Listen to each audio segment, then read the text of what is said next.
listening to the Pelicans postgame report on the PRO Media Network for all things Pelicans. Perfect. Fly Pelican, fly Pelican, fly Pelican. And I tell him that. Fly down, I'm a Pelican forever. Yeah, ain't gon' lie, I feel flyer than I ever been. We stay ballin', this New Orleans, I'm a Pelican. It's going down in the nest, wild, wild west. Come in town and you best, show us some respect. 3-point threat, I better make it rain. If it's up, then don't jump stupid like your ankle sprain. Always said, never hate the player, hate the game. Jumpin' where the dame late, punch a train. Post game, big Q, talking about business. Bird gang, YouTube, they ain't flocking with us. Lock up the division mission, get into the finals. Finish competition, then it's going win the title. I know this flyer than you can get. Such a threat that the refs just might call a tag. You could double, you could press, but you can't check. Right, left, slide by you like a Eurostep. Fly Pelican, fly Pelican, fly Pelican. And I tell them that birds of a feather flock together. Fly down, I'm a Pelican forever, Pelican forever. And never, and never, and never, and never, and never, and never say birds of a feather flock together. Yeah, fly down, I'm a Pelican forever, Pelican forever. Yeah, I mean, it's impressive, what he's done, and since he's got in the league, his growth, he deserves a ton of credit, and he's put the work in. He's a tremendous worker. He's going to have a wonderful career here. He's already put up some big numbers, so proud of him. He's fantastic. Keeps growing every year, adding to his game. Tremendous, and he deserves all the credit for that. We've seen a bunch of, we've seen him, diversify a lot of his game so much this year. He's becoming that true three-level scorer. But it seems like in the last 4 or 5, he's really been getting back to the three-point shot. Just what have you seen in these last week or so about how he's been playing, or last 4 or 5 games, how he's been playing? Yeah, I don't think he's going to a game with the mindset of, he's just taking what the game gives him, and I think that's the beauty. Teams are hugging to him, and he's able to get to the rim. I think he's one of the top leaders at field goal percentage in the paint, so he's making plays at the rim. He's been fantastic off the ball, in transition, the three-point line. That's been there the last couple of games. I think maybe that's a product of DQ being out a little bit, maybe, the last game. But in general, we need him to shoot the three ball. We're a team. It was good to see tonight. We got up, 43s tonight. That was impressive, for our group. So we got to stay with that. And he's just taking what the game gives him. He's a versatile offensive weapon. Shifting to tonight, just kind of the turnovers. What did you kind of see, especially in the first half? Yeah, the turnovers cost us. That was the game. So 25 turnovers, 17 at the half. Some of that was careless. Some of that was their aggression. Some of that was rim decisions, paint decisions.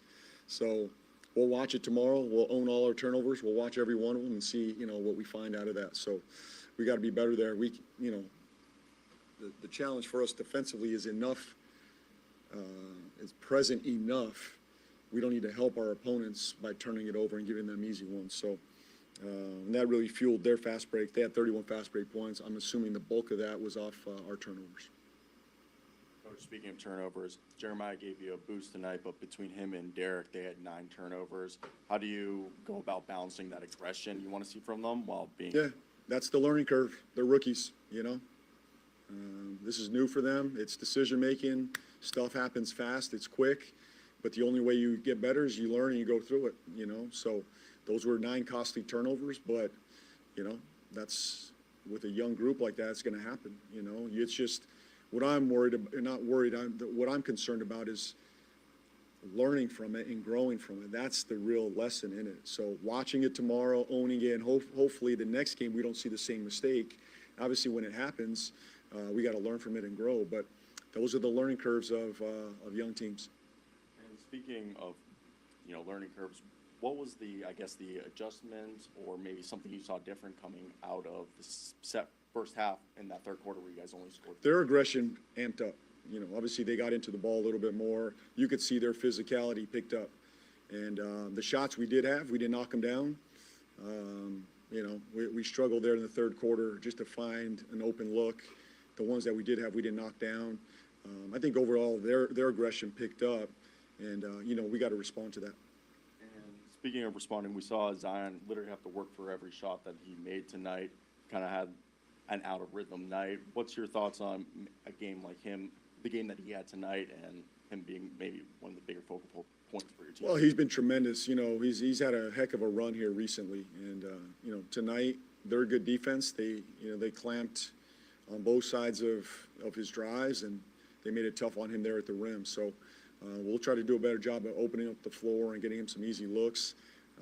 But he's been tremendous during this run, and I expect him to bounce back on Tuesday night. Good. Thanks, everybody. What's going on, family? Got DC in the building. Welcome you to the Pelicans postgame report. As we talked about the Pels getting their ass whooped tonight. Big Q will be coming in shortly. And as you can see, pretty much what we all expected. I don't think anybody really expected the Pels to go ahead and win this game tonight. It would have been nice, to be able to get that with Trey breaking that 3-point record.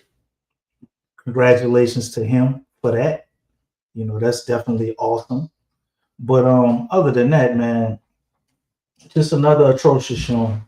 The one thing that the Pels couldn't do would be to turn the ball over, and they went and did that at probably the highest clip that they've ever done all season, along with giving you probably the worst quarter of basketball in the third that I think I've seen the Pels play all season. Or maybe it's tied for the worst, or it might be second or third place. I'm sure y'all can point out if I'm correct or wrong about that. But with no further ado, let's just go ahead and get to these stats and to statistics, because we're going to actually let y'all call in tonight. We're going to take some calls, so speed it up a little bit since it's just me here right now. So Big Q comes in and get his assessment on things. But as we can see, we still got floating quarters going on. As you look at the Pels lose tonight, 106-125. They scored 39 in the first quarter to Miami's 43. Second quarter, 23-27, all way of Miami, so down by 8 at the half. And then they score only 15 points in the third, but Miami only scored 23. So still kind of floating around there. And pretty much juggled a 16-point lead the whole game, 29 points to 32 in the fourth. And field goals, it was 42-90. But 42 of 90 to 47 of 102 for the Chicago. I'm about to say the Chicago Bulls, man. I'm all tore up. They got their ass whooped so bad, I can't even get my teams right. But 102 shots they had to odd 90 shots, man. All those damn turnovers. We both shot pretty decent from the field. Yeah, 47 for the Pels, 46 for the Heat. 3-point shooting. The Pelicans took 43 pointers. They were 16 for 40 and 40% on the night. Man, if I just told you this one stat, you probably thought we won the game, huh? The Heat were 18 for 44 and shot 41% on the night. Free throws, the Pelicans shot a grand total of 8 free throws, and they missed 2 of them, 75%. Miami Heat shot 18, and they only hit 13 of those for 72%. The rebound battle was dead even, 43-43. Although the Pelicans did lose on the offensive side of things, we only had 6 offensive boards to their 12. So that would be 37 defensive for us and 31 defensive for them. The assist game was also pretty close too. We had 28 assists, which is a respectable number, I guess, for the Pels. We float around anywhere from 22 to 24 most times, and they had 30 on the night. We had 8 steals. It's pretty good, right? They had 19 goddamn steals. We did get 8 blocks. They got 7 blocks. 26 turnovers total for the Pels. The Miami Heat only had 15.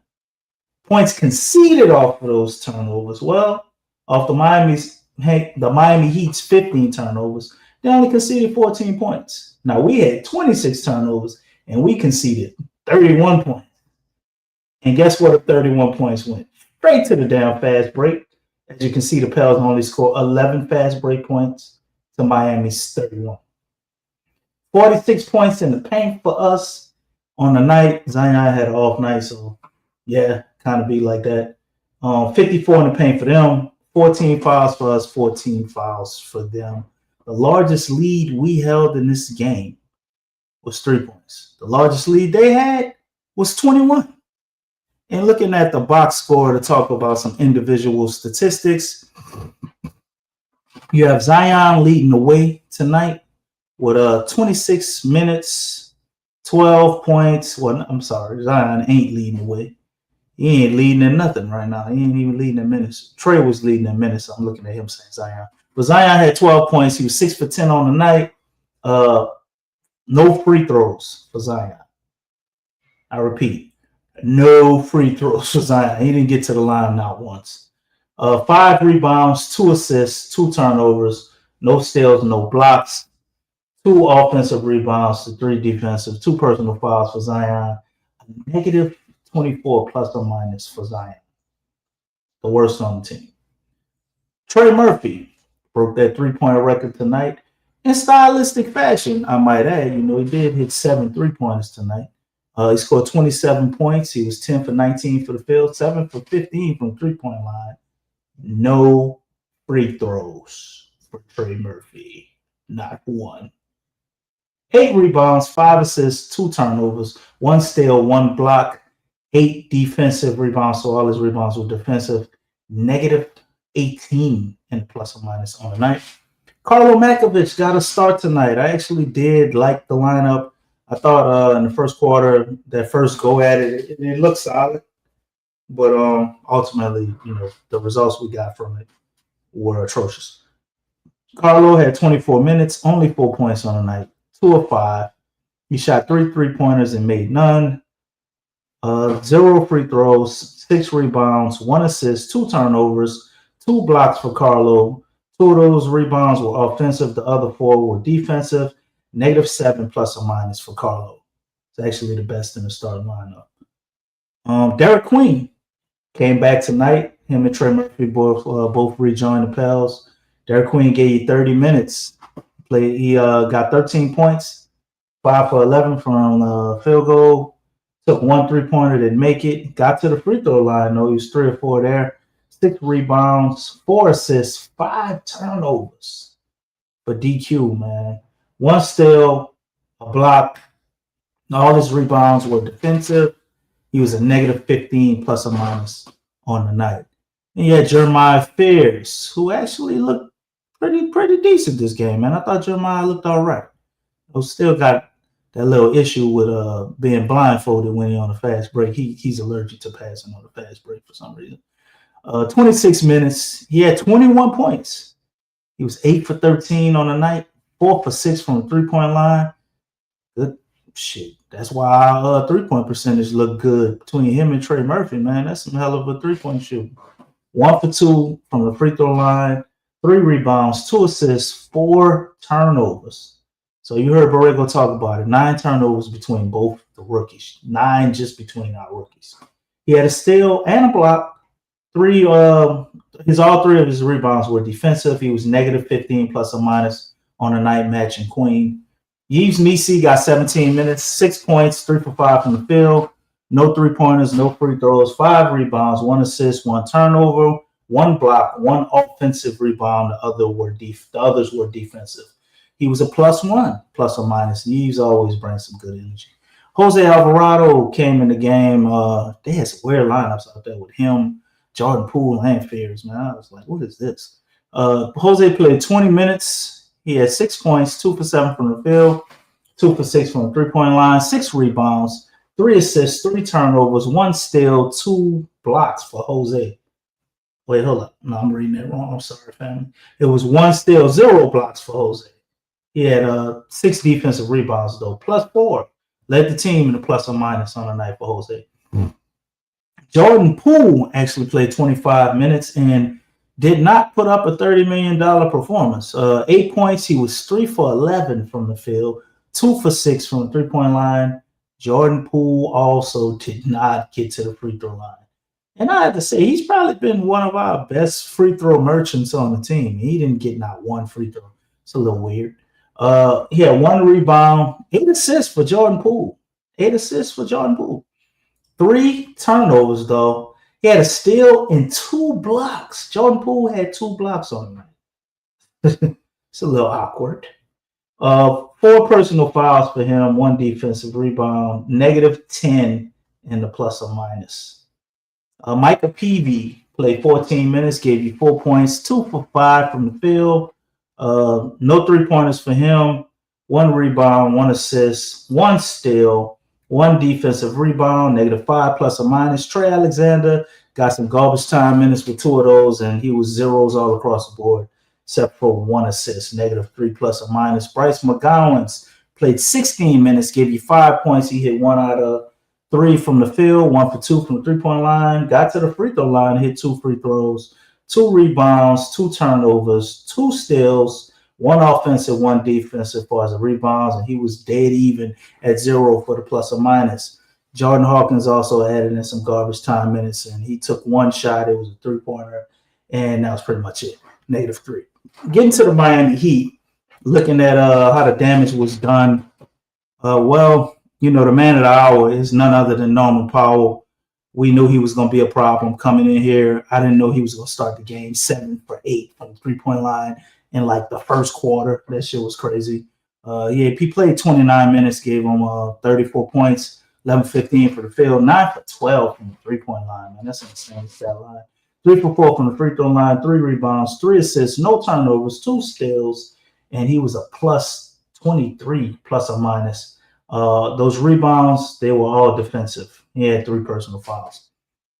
Next up on their team would have been Khalil Ware, the guy I wanted us to draft, but he couldn't fall to the Pels, so we took Yves Missi. 25 minutes he played, 16 points, 7 for 13 from the field, 1 for 4 from the three-point line, 1 for 2 from the free throw line. He had 12 rebounds, 1 assist, 1 turnover, 1 block, 6 offensive rebounds, 6 defensive rebounds, 2 personal fouls, plus 8 on the night for plus or minus. And we have the leader of the team, Bam Adebayo, with 29 minutes, 12 points, 5 for 14 from the field, 1 for 3 from the three-point line, 1 for 1 from the free throw line, 6 rebounds, 6 assists, 1 turnover, 1 steal, 1 block, 1 offensive rebound. The rest of them were defensive, 1 personal foul, plus 23 on the night. Bam. Andrew Wiggins got in there, and he was a role player and did his thing. 28 minutes, 10 points, 4 for 9 from the field, took 2 3-pointers, made none. 2 for 2 from the free throw line, 2 rebounds, 3 assists, 2 turnovers, 1 steal, 3 blocks for Andrew Wiggins, 2 defensive rebounds, 1 personal foul, and plus 2 on the plus or minus for Andrew Wiggins. And you have Davion Mitchell, who's also in the starting lineup, 29 minutes, 9 points, 3 for 10, 3 for 6 from the three-point line, no free throws, 3 rebounds, 6 assists, 2 turnovers, 2 steals, 3 personal fouls, 3 defensive rebounds, plus 29 for Davion Mitchell. And they also had a few guys off the bench that killed us. You had Nikola Jokic. Keep saying the man named Jovic. He played 26 minutes, gave him 19 points. He was 7 for 16 from the field, 2 for 8 from the three-point line, 3 for 4 from the free throw line, 6 rebounds, 3 assists, 2 turnovers, 3 steals, and 2 blocks, 2 offensive rebounds. The rest were defensive. He had no personal fouls. He was plus 17 on the night. And also Pelle Larsson, turned in 16 points on us in 26 minutes. He was 7-15 from the field, 1 for 5 from three-point land, 1 for 3 from the free throw line, 3 rebounds, 6 assists, 2 turnovers, 3 steals, 1 offensive rebound, 2 defensive, 0 personal fouls, and a plus 23 on the night. The Heat had multiple guys with 3 steals, You had Pelly, you had Drew Smith also had 3 steals. Jokic had Nikola Jovic had 3 steals. Then you had a bunch of guys with 2. So, right there you can see that's pretty much what caused us the game. We basically just couldn't control the ball, man. Turnovers killed us. Yeah, 26 of them. Right, we could not get to the free throw line. It just looked crazy out there. Zion couldn't get anything going consistently with him, and they took him out. I guess the rest of the game got out of hand, so you didn't see him down the stretch ever come back in the game. Just a horrible showing by the Pels, man. As the ghost of Willie Green still haunts us. So it's pretty much more of the same, man. I saw somebody in the comments was saying this is, same old Pelicans. Every game looks the same. And I wouldn't say every game looks completely the same, but we definitely have been getting more of the same as of late, man. You ain't seeing anything happening right now. You do have a lot of guys out, although 2 of them came back tonight. We still shorthanded with Sadiq. You have no Herb Jones. Now they're starting to talk about DeJounte Murray as if he's going to come back and make some huge difference. I don't see it. The whole honeymoon phase, I guess, with Joe Borregos is starting to wear off. Guys aren't, I don't know, man, if it's his system or the lack of practices, because I know these guys, they don't get to practice probably as much as you would want them. It's, 2 steps forwards, 3 steps backwards. That's how it looks with the Pels, man. Didn't expect them to beat the Miami Heat, but I damn sure didn't think they would go in there and 26 turnovers. I thought that was the one thing that they would be able to correct from the previous game where they had 1 too many turnovers, and they went out there and just did worse, so we got another game coming up on the 6th, and we play a team that just always seemed to have been busting our ass for a while now. Other than the last time I can remember beating the Lakers was that play-in game. We play them on the 6th. So we're going to be talking about that in a second. But, man, looking at tonight, you really got to assess what do you want to do going forward if you're this Pelicans team, man. I mean, you're in a year, again, where you're playing for nothing, right? You have Zion, who was on a really good stretch, and I guess until tonight, where he only scored 12 points. Could have put him back out there because he was on 26 minutes. He probably got some garbage time points, wound up with 19 or something like that. You got Trey, who's giving you 27 on 15 shots. I don't know why he's not shooting more. But Trey did have a period in that second quarter, man. Well, I don't know what was going on with him. Guess maybe it was too much pressure to break that 3-point record. He was turning the ball over and shit. They were throwing him alleys. He couldn't catch and complete it. I don't know what's going on in the second quarter. But you got a guy in the Trey who is he going to be the face of the team? Are you going to turn it over to the rookies? Is Jeremiah Fears going to be that guy? There's so many damn question marks surrounding the Pelicans, and that's pretty much been the same thing as it's always been. Yeah, that's right, Brother Jan. You said they can't will themselves to comeback wins. Yeah, they can't. And the main reason they can't because we still lack an identity. We don't even know who our main player is for real. You know what I'm saying? Is it Zion? Is it not? Is it going to be Trey? Like, we still trying to figure everything out, man. And it's pretty much been like this ever since we've assembled this team. I hate talking about the Stan Van Gundy times because that was so long ago, but I just think that was the difference. Not that he was just this great coach, but he was actually a decent coach, which is a lot better than what we've had with Willie Green. And he was able to establish an identity. They had a pecking order. It was Zion, then Brandon Ingram, and then you had the other guys in their roles. And we haven't seen that in a while. We don't have that now. And I'm curious to see. I guess that's the one part that's intriguing about this team is how it's all going to play out and what they're ultimately going to do. Borrego had an interview, I think today, it might have been earlier today or yesterday, talking about how he wants the team to embody the city. He wants them to be creative, to have fun, to be resilient, to be tough, and all of this. And I don't see it.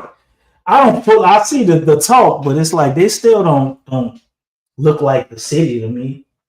I see a difference. I can say at times the Pelicans are fun to watch from what we've seen in the past, but we still got a long ways to go, fam. Like, there's just so many things that we still need to address. And but as much as I talked about 3-point shooting, because I think that's a major thing, whether you move on for Zion, whether you're trying to do this thing with Derek Queen, whatever, we've always needed 3-point shooting, and we just never seem to address it. At times I thought, well, maybe they know something I don't, and maybe Jordan Hawkins can be that guy. Maybe Trey Murphy's gonna step up, which he has. Maybe Zion will start shooting the 3 here or there. Nope. We've needed 3-point shooting for like the last 5 years. We just, I don't think we've ever, are we even league average? I wonder in attempts. But tonight, I saw Jamar show you that he's going to be a capable 3-point shooter. I just think he's a rookie, so it's going to be up and down, man. It's going to be up and down. You said the last 6 games have been horrific, my man. Hey, the last 7, brother. The last 7 games. This is our 7th loss. We ain't won a game since Herb got hurt. Herb got hurt, and we're allergic to winning now. But it shows you that maybe he had some promise as a 3-point shooter. I don't know what the hell is going on with Jordan Poole, man. I want him to be what I think he can be, but his play is so erratic. And the one thing I would think I could get from Jordan Poole would be 3-point shooting, but man, that's been all over the place. Let me go. Let me take a look here. I want to see what Jordan Poole's stats are. What percentage is he shooting on 3-point shooting? Because it's a little crazy, man. It's a little crazy. Let's see. Jordan Poole, who's a certified bucket, man, he is. But he's shooting 30% on the year from 3-point line. That's 4% points below his average. He's shooting 91% from the free throw line, though, but it's like, man, we can't hit 3-pointers for shit. That we are allergic to good coaching. Yeah, I can't lie about that, man. We very well may be allergic to good coaching. That is something that seems to have escaped us. The ghost of Willie Green still haunts us. I don't know what Q had. I was saying, I know he'd be pissed if he keep hearing that. He don't like me saying that. But it's the truth. James Borrego up in here talking all happy and shit. I'm glad for Trey breaking the 3-point record, man. But when you come in and you on a goddamn 7-game losing streak, I don't want to hear nothing but I'm proud of this and proud of that. Like, I don't know, man. Is it just me? I don't think it's time for praise. Like, yeah, you give him his moment when they talk about that, but I guess they gotta sell tickets and they gotta get people to go to games. So it is what it is, but it's just looking very Willie Greenish. I don't like it, man. I don't like all this happy, jolly feelings, and we do got a young team. We got some phenomenal rookies, so I guess you don't want to be too down, or I guess that's their mentality, but I don't know, man. Just from when I started watching basketball, shit, coaches was hard on you. They was hard on you, man. And now it's just we looking in the press conference for what we could be happy about during the game. I don't get it. I really don't. But I'm thinking that's maybe not just the James Borrego thing. It's just us as an organization. So um, you want to be glass half full. I get that, but it's almost like, man, we glass half full to be delusional. And gotta sell tickets, like I said. But I don't think that's the way you get them doing that, making it seem as if they're doing something amazing when they're not.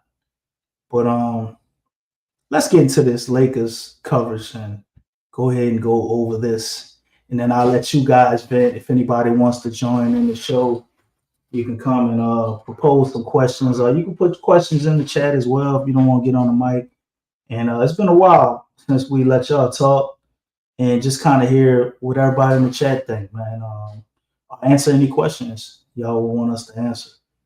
But unfortunately, we got to talk about probably going to be another L. I just say, I don't think there's any way we beating the Lakers.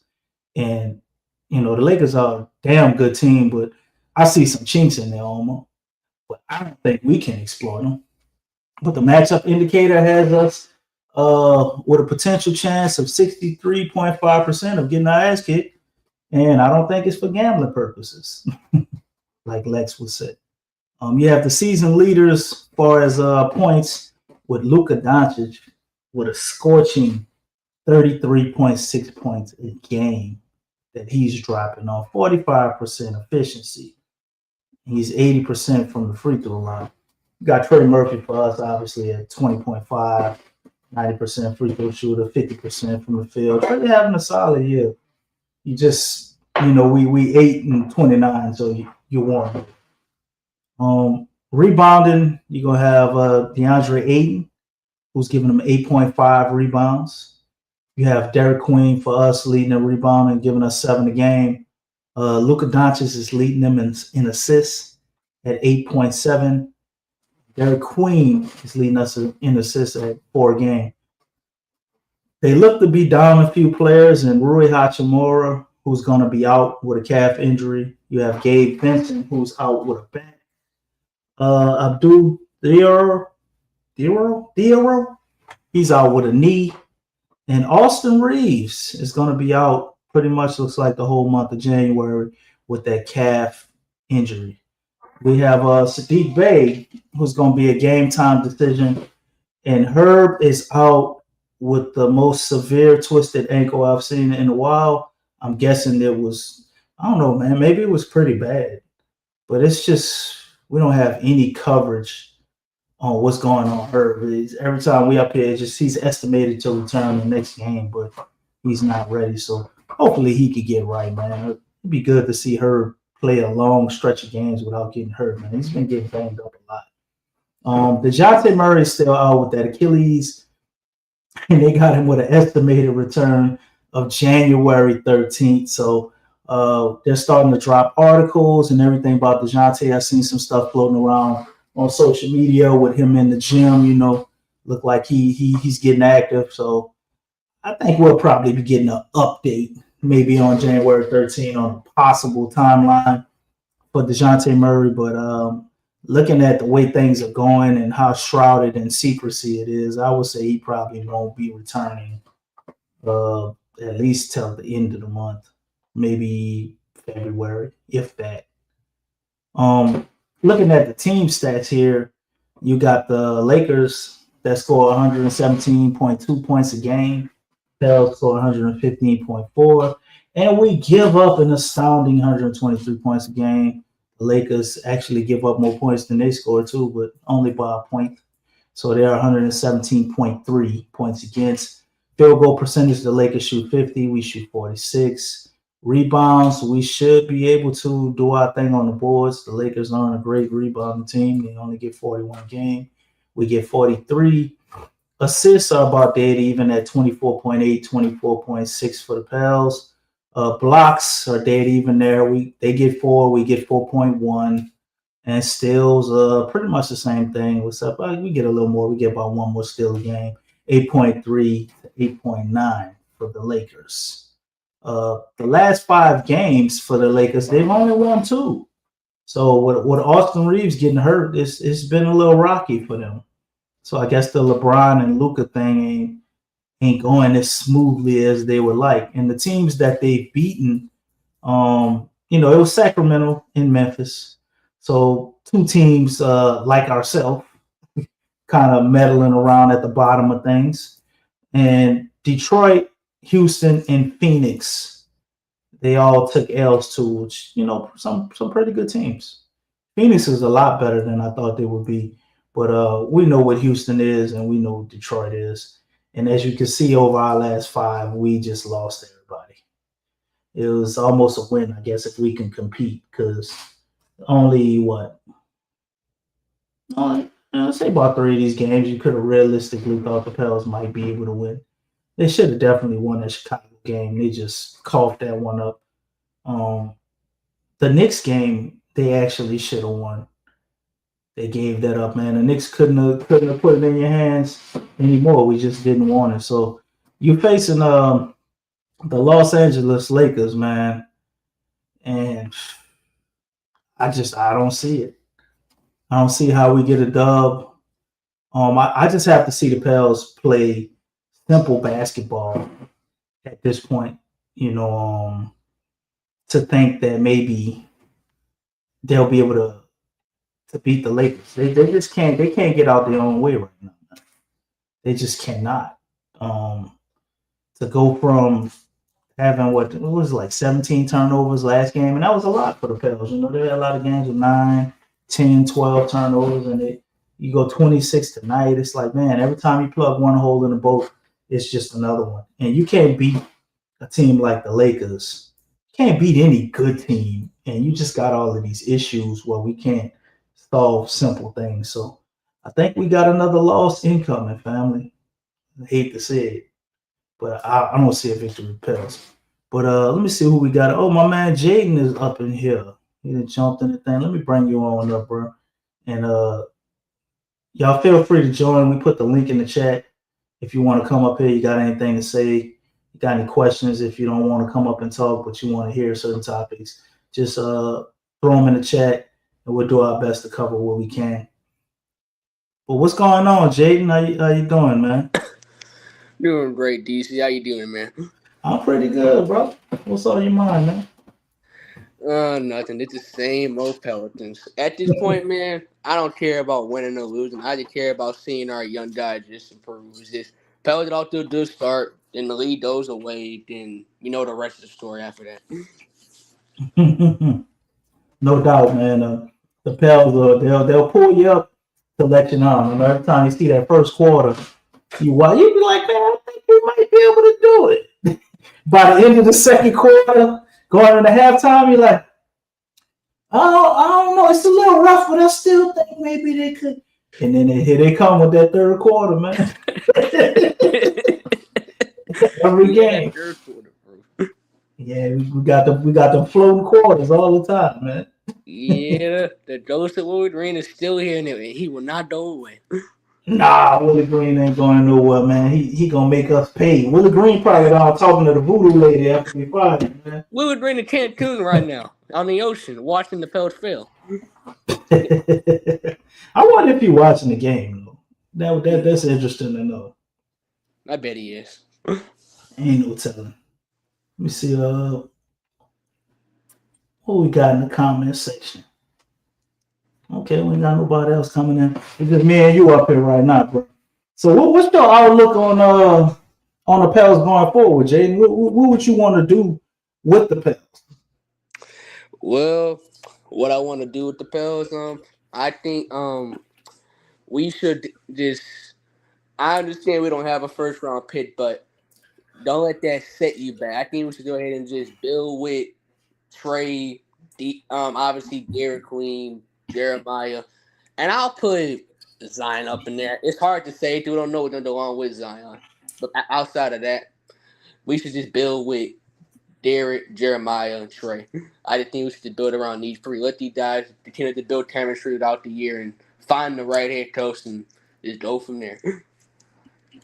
Okay, no doubt. We got my man Jay Black up in the building too. What's going on, Jay Black? Yeah, you can hear me? Yeah, I can hear you, bro. Oh yeah, man. How you doing, man? I'm doing pretty good, man. I can't complain at all. Life is good, but you know, Pels basketball, it kind of suck right now. Yeah, They yeah, suck right. yeah. It got some bright spots. You know, I felt pretty good maybe 2 weeks ago about us, but man, boy, how that changed quick, huh? I would say the hurt not having Herb is a big problem. Yeah, It's a big problem. But people were saying trade Herb, so I didn't understand that. But now this says how important his defense is. Because we've been giving up 125 on average, probably in the last 7 games. yeah. Like we've been giving up a lot of points, and it's not just one person defense. It's damn near the whole team, damn near the whole unit. So they depending on the center to get blocks when Queen is not really a defensive big. He's more still of a power forward. So I think he should be on the bench. I think Eve Misi should have started with Zion and Carlo, so that can give you some rim protection, and let Queen, if you're going to play him at center, let him play a backup center. But I think he's too small for it. And he don't jump high enough. He's not in shape to jump high enough. It's not like a criticism of him, but if they're going to give him the ball, let him run the offense from the top of the key, they need to put better players around him. Like I get the PV minutes because you need a defender, but he's missing too many layups. Missing way too many layups. Carlo played decent. When you played Zion at the 3, we win the rebounding challenge. That was the thing. We all was even, I believe. I think it was even. But now, since you seeing we made that adjustment, it wasn't another adjustment by the coach. He had played a unit with no Zion, no Trey Murphy, with all like backup players with no shot creator, no hub. It's like I don't want to say it seemed like he's trying to lose, but it seems like he's trying to lose. Like he's not playing somebody that's. And one thing that's really bothering me, out of all things, when somebody's hot, James Borrego takes him out the game. If Zion going off, Jay Black. I don't know if that's necessarily true. Because I watched Trey get hot tonight, and he let Trey play the whole first quarter. That was tonight. I'm not, because I didn't really see the first quarter. The Zion thing weird with them. They got him on them. They track his minutes, and they be watching his heart rate and all that shit. I think that might be out of control. I think that might be out of James Borrego control to some extent. It can't be. He the coach. He don't never play over. We only seen Zion play what 30 minutes or 31 minutes, maybe once or twice all season. 30 minutes. I've been seeing 30 minutes, 26 minutes. Tonight he played 26 minutes. I ain't never seen him play 38. No. So if he can't, I mean, I guess within reason, he can't leave him out there every time he get hot because he's not gonna play 38 minutes. I don't even have to talk about that. Look at the Portland game. The Portland game, Zion came out. He was visibly upset. I was like, oh yeah. Then Carlo came in. We went on a run with Carlo. He took Carlo out for Zion. And then that 10-point stretch disappeared. Carlo was like the hot man. Have you seen that Portland game? He was the hot man. He'd take him out. He do the kind of what Willie Green was doing. I talked about that with the Portland. I thought he definitely he blew a lot of the momentum, not playing Carlo a lot more minutes. I think that's why he started him, because he probably realized that when he went back and looked at it. Because Carlo played good that game, man. I mean, he had like 10 points in one quarter, I think, right? And that was the second quarter. Yeah. And he took him right out. And we didn't see him till almost the top of the fourth quarter, or it might have been the end of the third. Man, you should have brought Carlo out there. You should have brought him out there with the starting unit after halftime. Because we was missing that other person, like, to do something, you know. So I agree on that. He do some of that Willie Green do shit. Yeah. And these guards got too much freedom to make bad decisions. They making bad decisions. Too many turnovers for guards. Like, I get it. Too many turnovers for Fears. Too many turnovers. We had 17 turnovers. I could give up some. I seen some alley-oops they was trying to throw. But if it's not working, your passing ain't on, I think you should take the safe route. These small details, these not real big details. That's why they're losing games. But it makes it, because we're losing right now, it makes it a lot worse. Like, we're paying attention to Queen rebounding and rim protection because we got a rim protector. We don't play him a lot. We don't play Eve Misi with the starters, or we don't let Queen dictate the bench unit. Like, he's supposed to dictate the bench unit. All right, you got to stop Queen if you're not going to have Zion on the court. But if Zion on the court, give Zion a ball and let Zion dictate how the defense is going to run. So either they're going to zone up, or they're going to blitz them. They're going to do something where the defense is going to dictate. If they're going to tilt the floor, Zion got to find an open player, pass, shot. I like the unit when they had Zion out there, Jordan Poole, Trey Murphy. I like them lineups.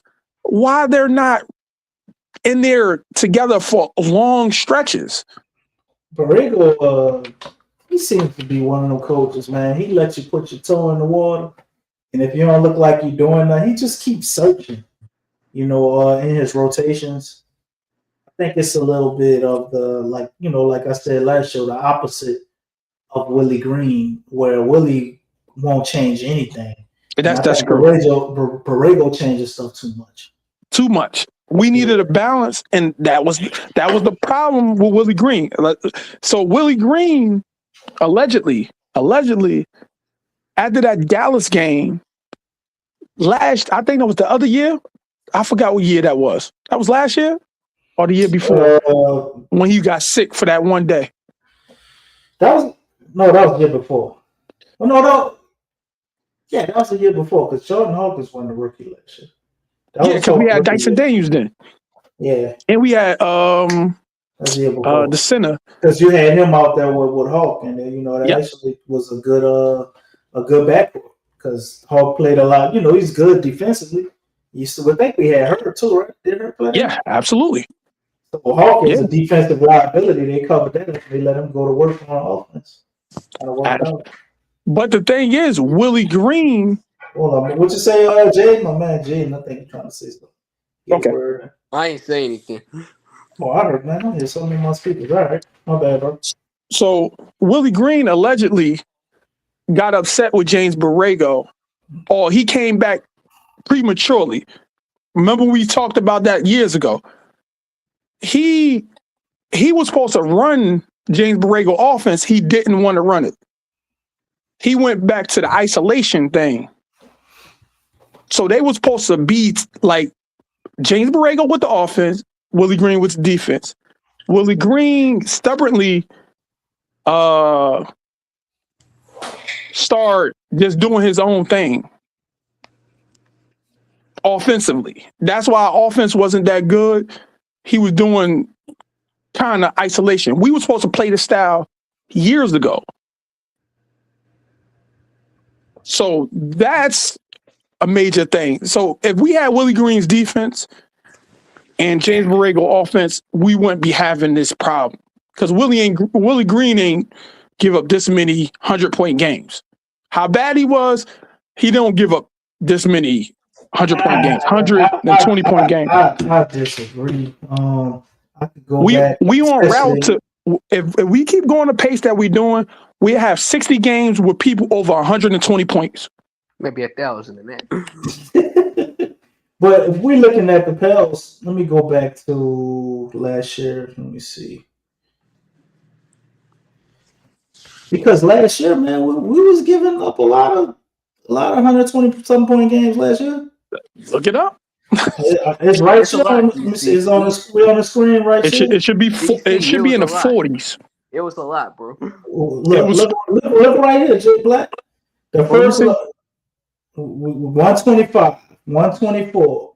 We had 104 points we gave up in loss. 126, 118, 131, 115, 132, 128, 112, 114, 119, 120, 124, 119, 121, 119, 133, I said 132, 128, 132. The ass last year. no. We're giving up a lot of them, bro. But what you're saying is right. Look, you saying 119. I just stopped counting. I said under 120. I told you. Okay, let me stop. We averaged 120 this year. 123. 123. So we would have been winning a lot more games. This game is about winning. I don't care if so. The thing is, I'm saying last year we only won what? 21. 21 games last year. 21. if we would have averaged 120, like we're averaging 120 this year, we'd be a lot better seed. But I'm just saying, G Black, we had a game. We gave up 153 points in the game last year. Hey, man, listen. Man, I ain't saying he's the best coach. Oh no. I'm not saying he's the best coach. Against Miami.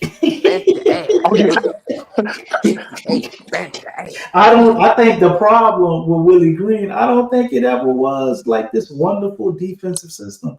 I think Dyson Daniels is a hell of a player. So is Herb Jones defensively. Najee Marshall was. I think having JV, a lot of people talk about his defensive liabilities. The only time JV was a defensive liability was when they put him in drop coverage, man. They had the man up there trying to guard the point guards and shit. But he got a lot of rebounds, and when you got a good rebound, then you know that helps your defense as well. It helps. We've always been a good rebounding team under Willie Green. I can't say that. But and he was a great communicator. You hear him through the TV. Who? JV. Oh, I thought you were talking about Willie Green. I was about to say, no. I'm talking about JV. You will hear him screaming out calls. You don't hear anybody. I remember that. He said that shit all the time. Add one. He always go that shit. You will hear him. Yeah, he did. Damn, Jay. Now we don't. I understand the rookies. They don't really speak that much. They don't know how the importance of defensive speaking and communication. I get that. So I've seen them do it though. That's the crazy thing. They do it, but they don't stick to it. They don't stick to it. Yeah, I've seen both of them talk though. But I think people are going too far with the trading of Herb. This shows his defense. God damn, it's like on another level. There's a damn miss. But I touched on it. He says a what? High school defense. We can't defend a crap. If play a high school team, we got our ass whooped still. Bro. But I think Herb was I think he was hurt. Like I alluded to that when everybody was kind of off of Herb and trade him. It's like, man, I thought he was still hurt. You know what I'm saying? He's banged up, and that's really my thing. If you want to trade Herb, I get it from that standpoint. If you're looking at his durability and availability, man, he get hurt a lot. He get hurt a lot, and he's getting older. And Herb ain't really getting bigger. How old is he? 26 or 27? I think Herb is 27. Yeah, that's nothing. That's nothing. a lot of our players are young. We got a young squad. Zion 25. I don't. You don't have to talk me off the ledge on her. I don't want to get rid of her, but it's just I'm saying I understand the talk, and it's like if you We're can gonna get have to talk trades though. if you can get 2 first-round picks for her, like Not a. one, Well, that's what they. that's what I would seriously think about. If you get 2 first-round picks and they both not protected, you can't give me no 2 protected, highly protected first-round picks. But you getting some unprotected pick at least, and another protected one. You would have to think about it. Allegedly, it's 4 firsts for Trey. They trying to get 4 for Trey. Nah, no, they're not. They're trying to get 5 to 6. They want the Desmond Bain. Desmond Bain. That was 5 to 6. Oh, all right. Okay. So in Mikal Bridges, you're talking them type of packages, 5 to 6.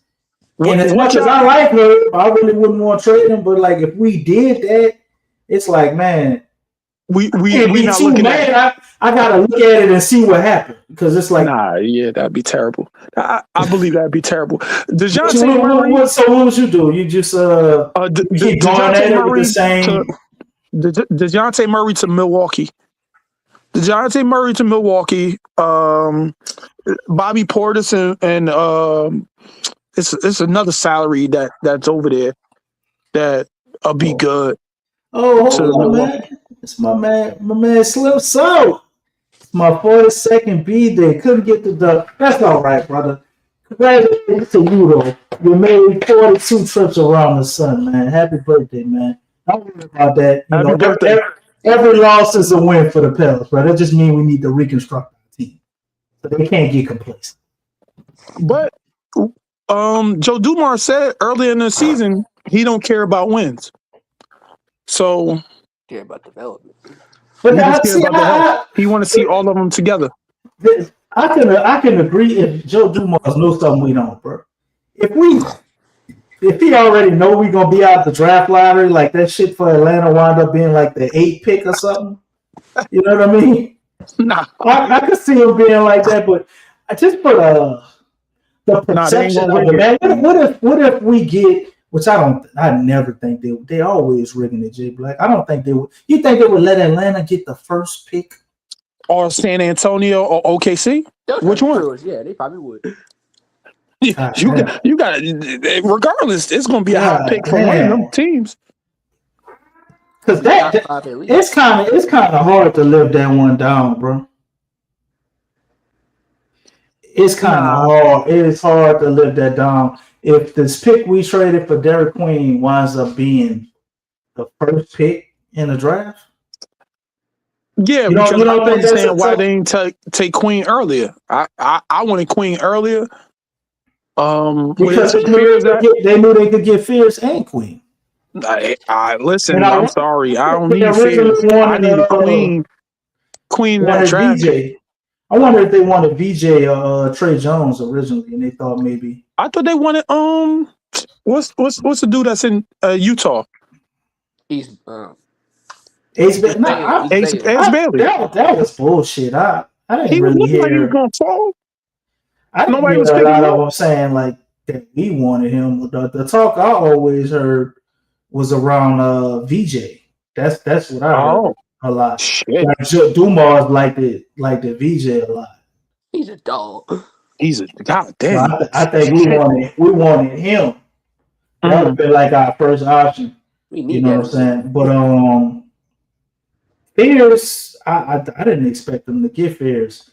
But I think when they was watching how the board was falling, they knew they was gonna get Queen, and they knew a lot of teams wouldn't take the chance on them. They knew it.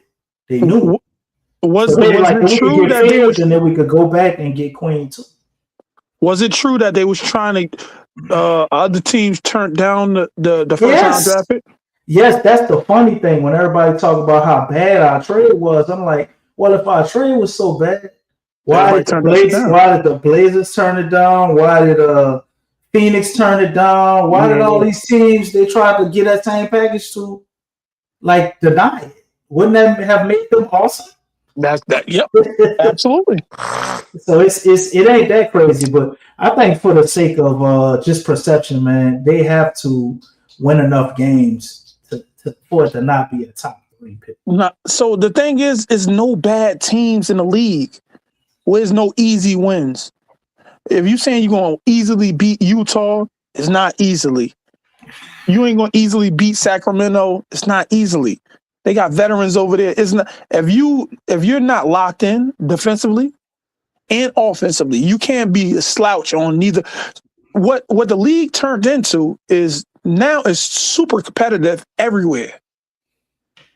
Like it's a lot of teams that you got to play both sides of the ball. Are they going to find your weakness and they're going to attack the weakness? If Jeremiah Ferris can't defend, okay, we're going to keep putting them in ball screens till you do something with your defense that's going to compromise, that's going to get us an easy shot. If Queen can't defend, we're going to keep putting them in ball screens. Well, Miami don't even use ball screens. They just attack you without using ball screens a lot. That's the thing about them. They're unique. They changed the way they was playing last year. They was a slow-paced team or middle of a pace. Now they're extremely fast and they catch and they do dribble moves. They hit you with dribbling packages. Get to the rim, isolation. They got some good ISO scores though. Absolutely. You know, but that's coaching. Where you just dump that thing into him, bro. He almost like, DQ, like you just give him the ball and then he gonna get a bucket. Then you got Norman Powell, just man, he playing ridiculous. But what they look like to me, I call it scrappy. That type of they looking for you to make a mistake, and it's like whatever mistake you make, they just gonna exploit this shit. If you sloppy with the ball, we're gonna get turnovers all night. You know what I'm saying? Yeah. Oh, you can't handle the pick and roll. I bet you they'll become a pick and roll team. If they do a pick and roll and they see you can't handle it, they're gonna do screens and pick and roll all night. Miami is just they're an intelligent basketball team, and they're gonna take what you give them. And that's what I see from them. We're not an intelligent team. We're not. But and that's not all on coaching. And that's a comp. The funny thing is I'll blame more the assistant coaches. The assistant coach is supposed to bring the level of IQ up. I see DeAndre Jordan coaching, and he's a player. What is these assistant coaches doing? They need to be bringing their level of IQ up. They ain't just there to get a check. And my man Slim South said we need to clean house, man. I agree. I believe so. I believe so. I agree. Sometimes I think with coaching, it may not necessarily be that they're horrible coaches. It could be like the way that they deliver the message or whatever. Like it's just stale. Like the guys don't want to hear that shit no more, man. Or they can't get through to them. Then why they laughing when they losing? Why they smiling while they losing? Because they always getting praised, Jay Black. Like you go in the press conference. He's like, yeah, man, I had a good game. The only people who say people have a good game.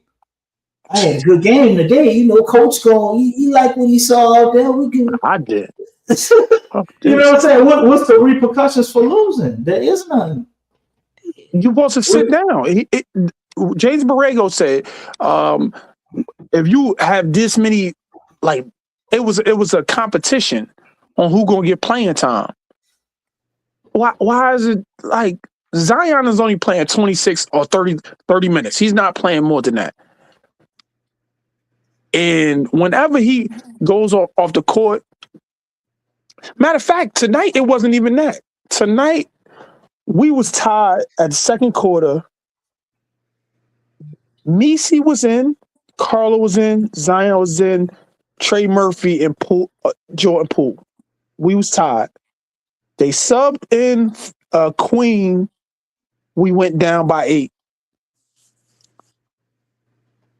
We down by 8 at half.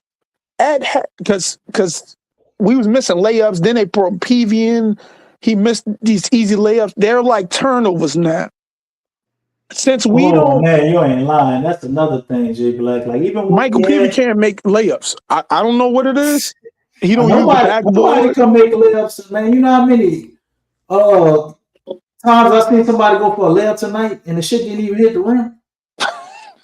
Terrible. We start Alice. You know, Derek Queen was out there trying to dish up Alice. Trey had at least 3 or 4 of them, bro. He couldn't catch the ball and complete it. A simple alley. It wasn't a bad pass. It wasn't a bad pass. I get and you had you know, maybe Carlo probably had one that was a bad pass. He caught it. I still think he scored or something happened. But then you got Jamire, man. He gets on a fast break, and you know he about to break that layup because he refuses to pass. He refuses to pass on the fast break. Bro. He's selfish as hell, bro. Listen, like, you're a point guard. Come on, you're a point guard. You're not a ball hog. He's a ball hog. He's not a ball hog. I'm not gonna say that. I think they tell him to do that. They do, but you gotta have the the ability to interpret like in between. Yeah. But I don't think they ever why would they tell him that? When would they ever have to really need to tell him? He been like that. He was like in the summer league. Yeah, he was the attacker. I think they told him to do that because that's the best way to see him score. They want him to push pace. They telling him to push pace. He don't interpret push pace. He say, "Oh, all right, that means score. That means get to the basket." In his defense, the one thing I do see, it's like if coach telling you to get out and run, right? And Fears be running, bro, but everybody don't be running with him all the time. But he because they're not running with him, shit, I'm gonna just put this shit up. But really, they're not running with you because most of the time when we run with you, dog, you still just take the shot. Yeah, you don't pass. So it's like what I'm gonna run for, and I'm gonna just have to turn around and go back on the other end. Facts. Absolutely. The big man might want to run because you can get some cleanup duty off of him. Because he be going so goddamn fast, man. It's hard to kiss that thing. It's hard to keep up with him, man. He's too fast for offense and defense. But he has to read the coverage. Oh, there's 2 people back, man. I ain't gonna be able to score, and I'm not drawing a foul. Let me pull it back and set up the offense. LeVar said he definitely a ball hog. That's cool. He a ball hog, bro. I'm telling you. Listen. I agree with Slim Salt, man. It's to give Fairs the real coach leadership. I agree. If you put somebody, they got a surefire system and they're showing you how this, I think he'll be fine, bro. But I don't think he ever gonna be like he ain't gonna be no Chris Paul type. We don't need him Chris Paul. He's gonna be a scoring guard. A guy that probably get you like 18 points a game a night. We need him to be Russell Westbrook. We need him to be Russell Westbrook. Hell no. Russ, one of the fastest players. He get a lot of assists. He get a lot of rebounds. Why wouldn't you want him to be Russell? I see more De'Aaron Fox. Yeah, he is more De'Aaron Fox because he's smaller. I see it's like the attitude. He got the attitude like Russ, but he not a freak athlete like that. But he fast. You're right. I see him becoming more like a De'Aaron Fox, and he give me like little shades of. It sounds crazy, but just how fast he is and small, there's little shades of AI. And I see some of the Kyrie shit people be talking about because when he start getting in his bag, that dude, he really got a handle on him, bro. Yeah, he ain't never really got comfortable enough to really just be, out there getting creative. But he got a nice handle, bro. I don't see too many people really pick him. It's usually like a bad pass or he got the ball after we was about to turn it over and he catching it and couldn't hold on to the shit or something like that. And that's how he get his turnovers. Mostly it be bad passes. So why do we double Bam Adebayo so much, even when he was having an off night?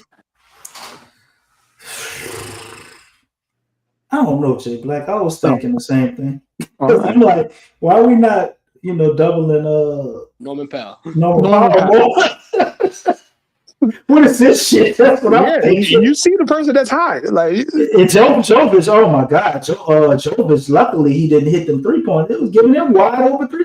I'm like, this 3-point shooter. We leave wide open shooters every single game. We still got killed though, Jaden. Norman Powell He was 9 for 12 from 3-point line every game, bro. Somebody that just doing some phenomenal shit from the 3-point line. Yeah, it's a rotating. Now, at least it was a name brand player tonight, so feel a little better about that. I ain't too upset with a name like Norman Powell. He do score a lot. He do that to a lot of people though. Yeah, you know, Norman Powell get 6-7 3-pointers on here. That ain't unheard of. You just said it's DC. So I think a lot of the Pelicans staff do listen to, because they doing things that people request. They played Zion, Carlo.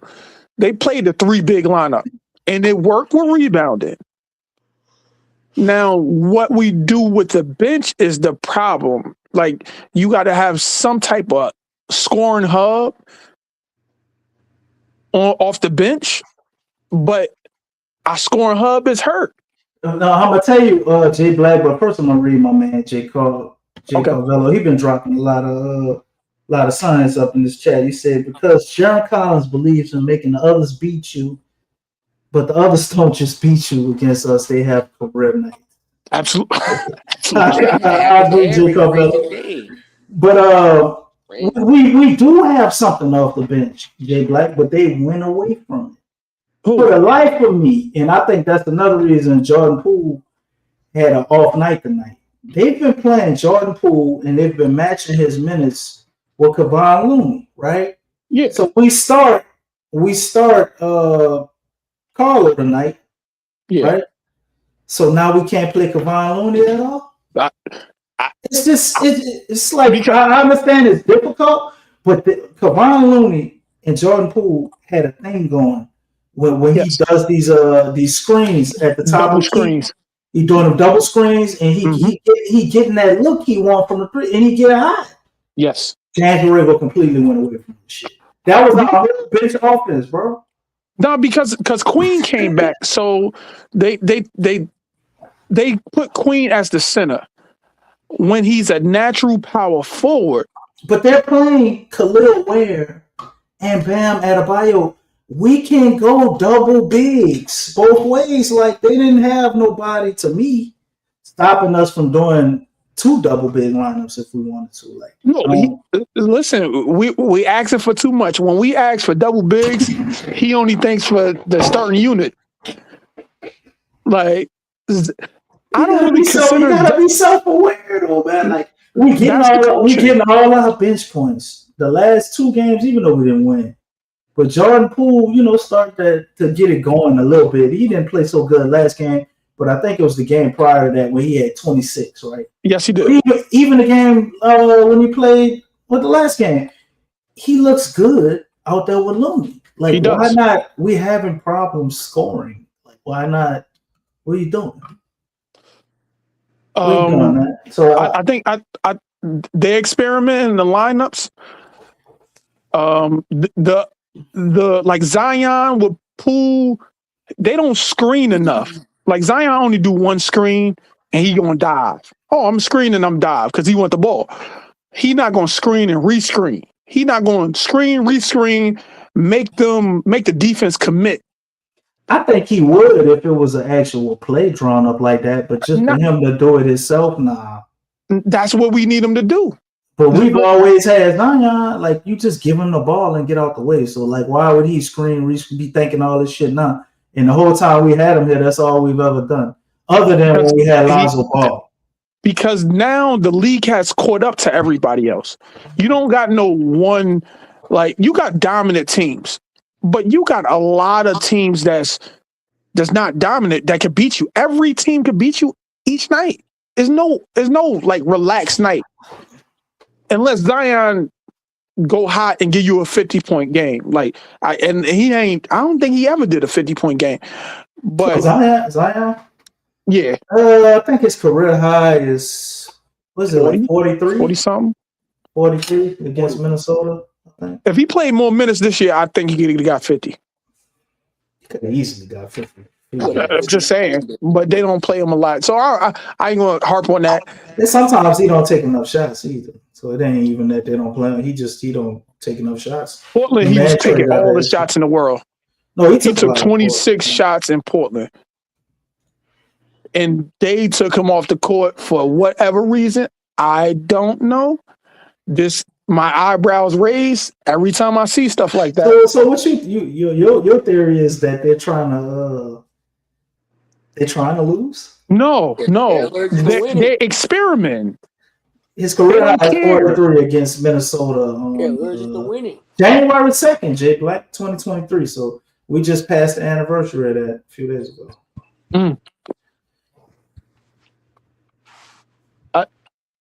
I just think teams that make us play fast give us problems. So teams with high pace That's crazy teams. because we're supposed to be a fast-paced team. No, we're not smart enough for a fast paced team. We don't make quick decisions. We don't. So we a mid paced team. So once like Jordan Poole, the only one that plays off of the crowd. Everybody else really don't play off the crowd. If they get hyped, they make bad decisions, bad reads. Oh, I'm gonna try this risky ass pass when two defenders is right there. Oh, you talking about that Pierce pass? That was crazy. No, I wasn't. Listen, I'm not even talking about individual. I'm talking about in general. They take risky passes when they start getting hyped up or get sped up.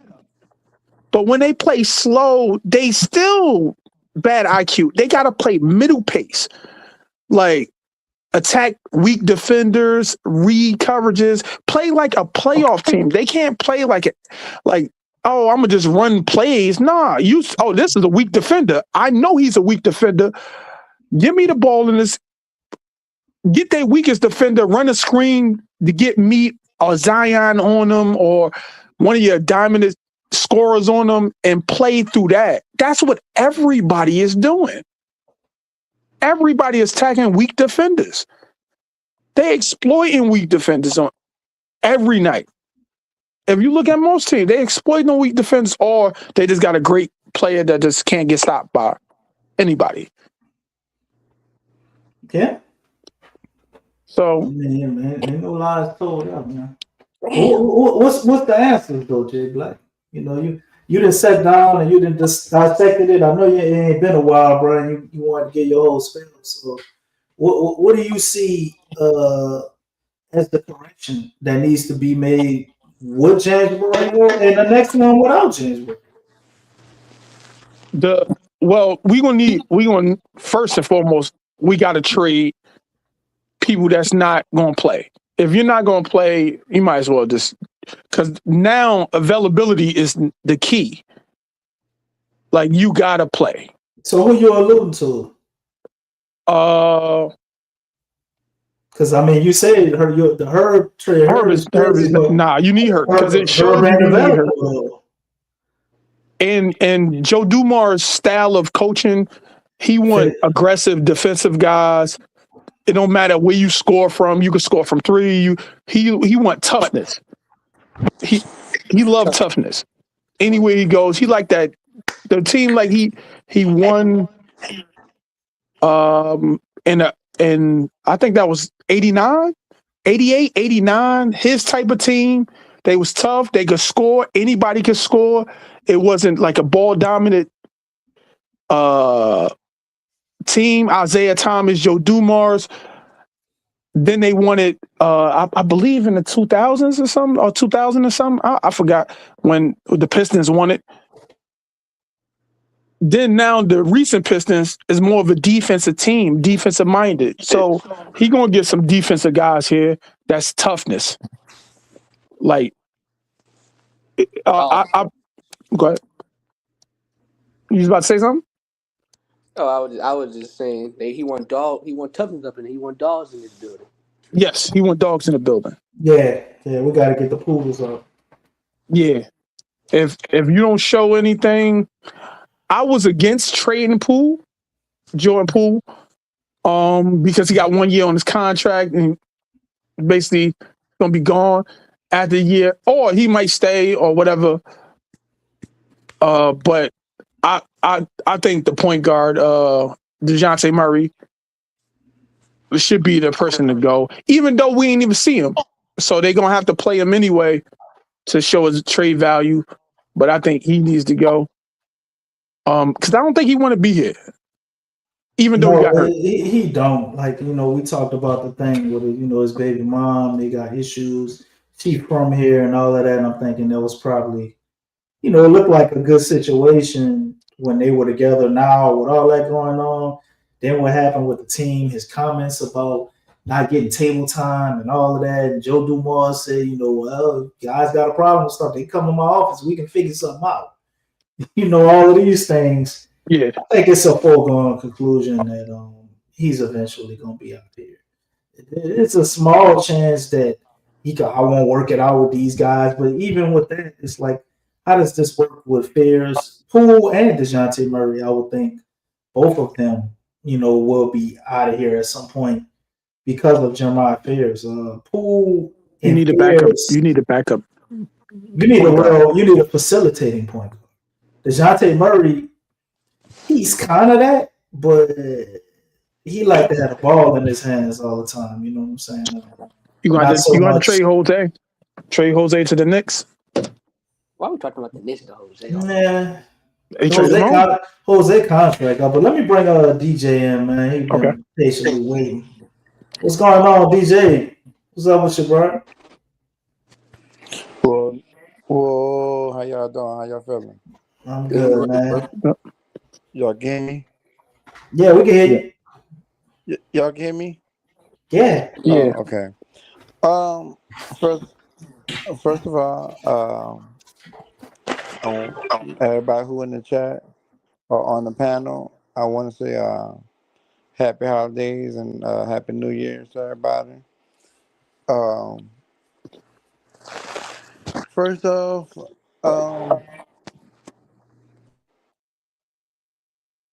I don't even know where to start. We got an injury bug. We still got heard about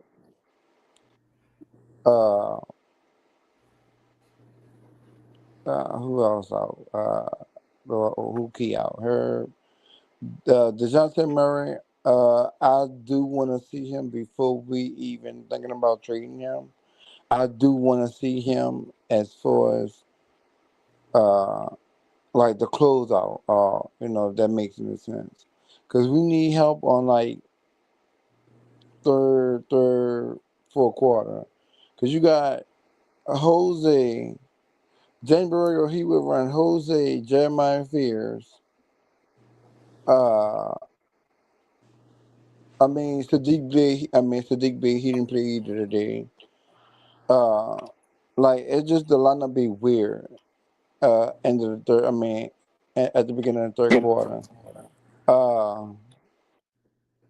I feel that they should run plays for Carlo Mekovic, and Eve Measy as well.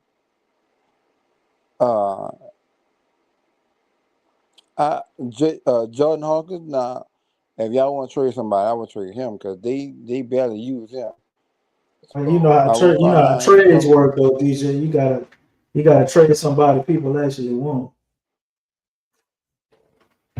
Wait. I would have kept Antonio Reeves and let him go, but they did let Antonio Reeves go. So it's like we wasted a draft pick. Michael Peavy, he's still growing on me. I don't see what they're seeing in him besides his defense. But he's still growing on me.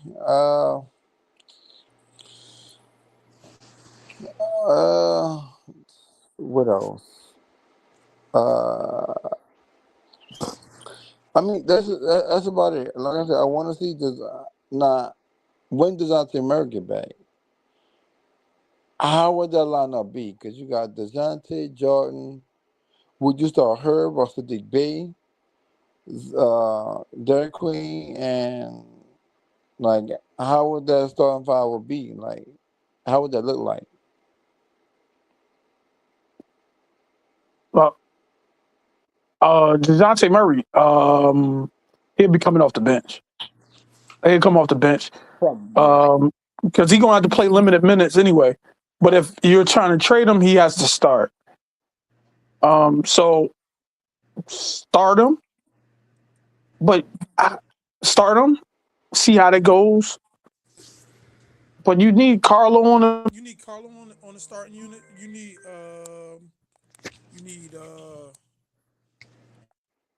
need Zion, Dejounte Murray. You need Trey. I think they're gonna go small. I think they're gonna have Zion at the power forward again. You know, and they're gonna have somebody. So that's another score. He was averaging 20 before he got hurt.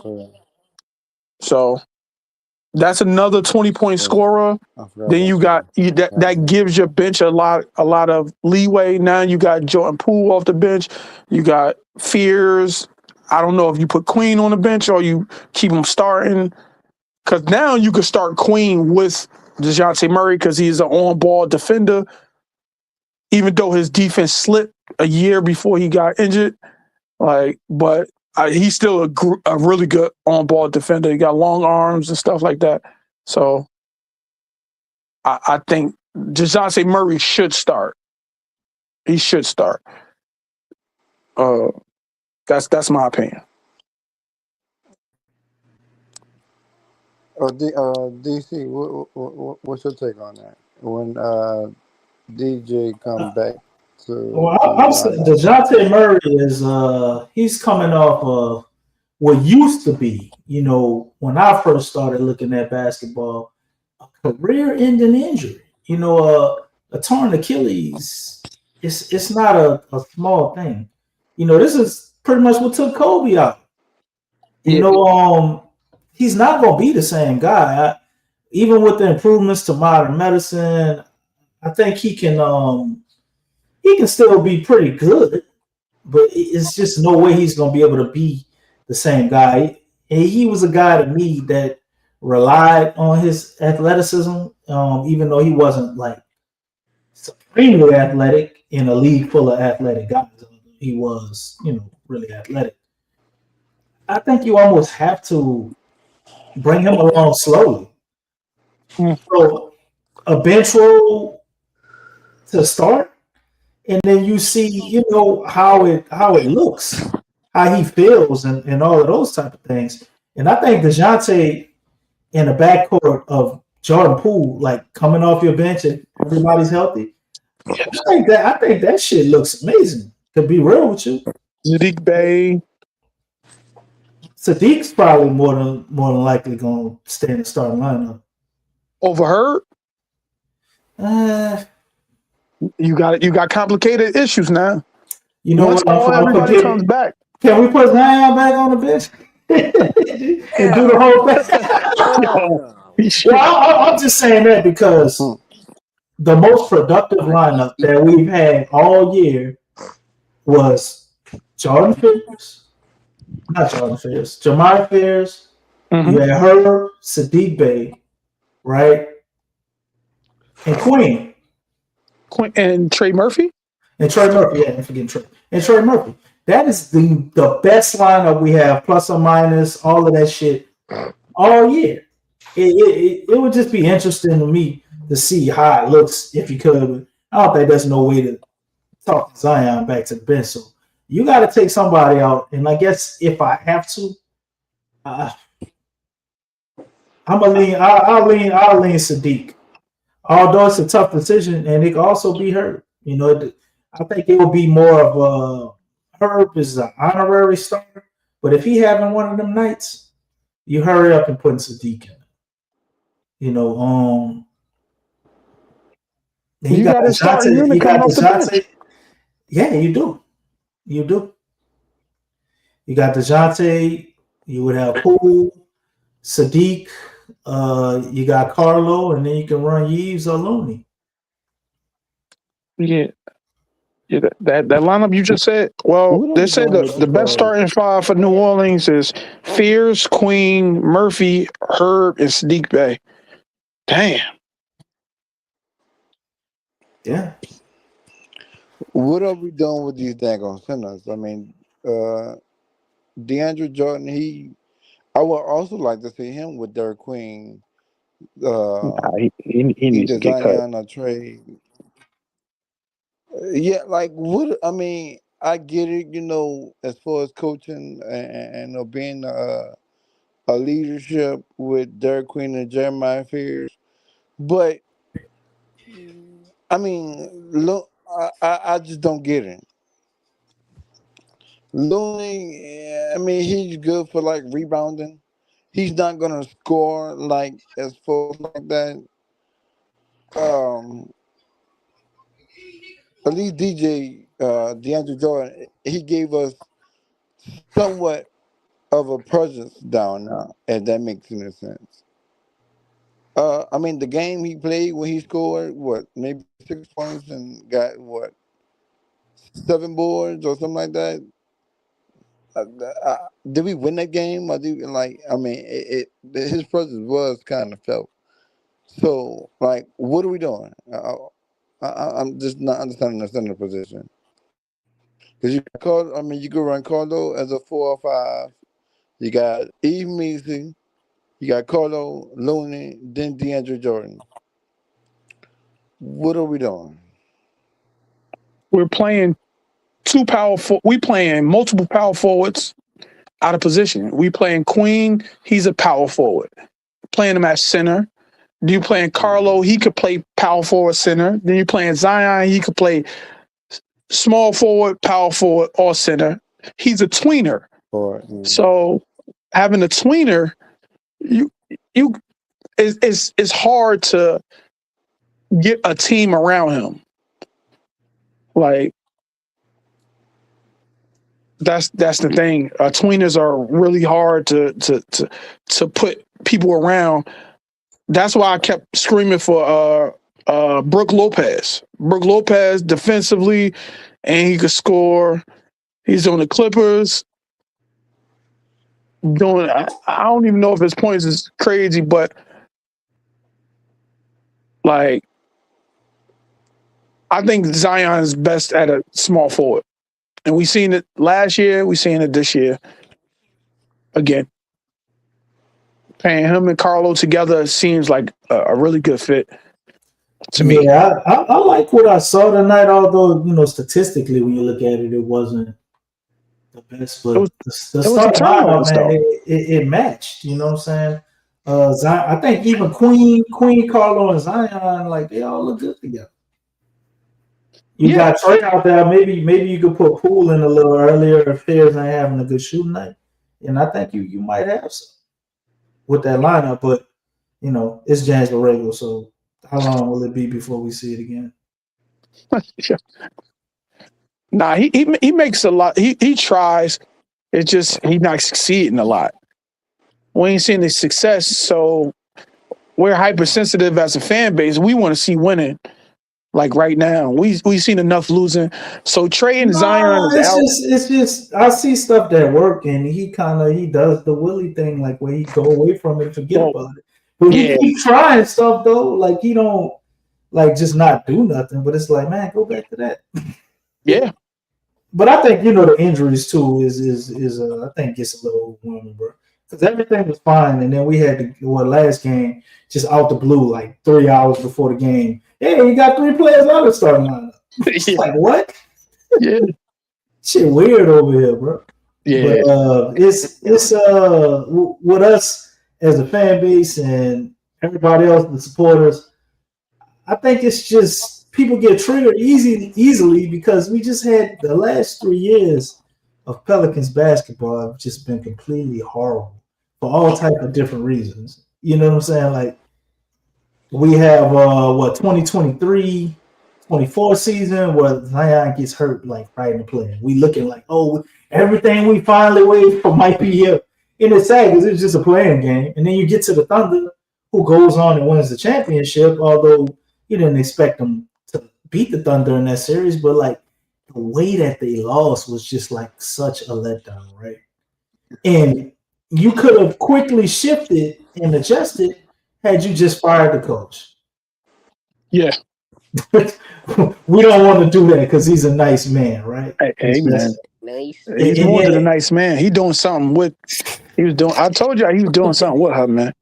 I just don't know. I said the same thing too, bro. But listen, that's all water under the bridge. He ain't Yes, here, right? yes, it is. So they trade for DeJounte Murray, right? DeJounte gets here, and you had another opportunity to do something. Before DeJounte Murray got hurt originally. That set you back. Then he came back after his hand and all of that. DeJounte Murray was openly in the press conferences telling anybody who had ears how horrible of a coach Willie Green is. Yeah. Did we fire Willie Green then? No. And you go on to a 21-win season. What? They got David Griffin out of here. So what happened about that? It got you Jeremiah Ferris. It got you Derek Queen. PV. Sadiq Bey. And Jordan Poole. Yeah. But Willie Green is still here. He stopped the season with this shit. Damn, DC. And it's like we go and we get 11 fucking losses, 12 losses before you finally let this man go. Mm-hmm. Now Borrego got to come in, play mop-up duty, and make it a salvageable season and install all of his shit on the fly because it is different when you the coach. Yeah, because he don't got practice time. No practice time, right? Mm-mm. This could have all been easily corrected if you was just fire Willie Green, right? Then he could have installed his system in the offseason or in training camp. But everybody's seeing this real time, bro. Just the delay with the Pelicans, like I was talking about earlier, to do the simple shit. It ain't even like you got to do nothing phenomenal. Just to do the simple things. It didn't take rocket science to be able to get rid of Willie Green. David Griffin would have been a tricky one because he's a little slippery octopus, you call him. But you got him out of here, right? You got Joe Dumars in here, who I think is a man who could come in here and definitely turn the franchise around and get us to winning. I don't know how long we can sustain, but he definitely knows what it takes to win, right? But something as simple as, even when David Griffin was here and Willie Green, something as simple as getting 3-point shooters and a fucking point guard. And an actual big that can be a rim protector. You know what I mean? Like, it's just simple shit, man. We've had the same problems for years, and we just never are able to fix it. So I get everybody's standpoint and why people are in the dumps on the Pels that actually support them, because we've given so much and you just never get anything back. And it's still the same issues. The faces change, but the problems stay the same. How hard is it to get? Why we couldn't go sign a guy like Trey Jones, right? Who's obviously a good facilitating point guard that people, I guess, didn't value as much. And he bust our ass Chicago. That's a major part of losing.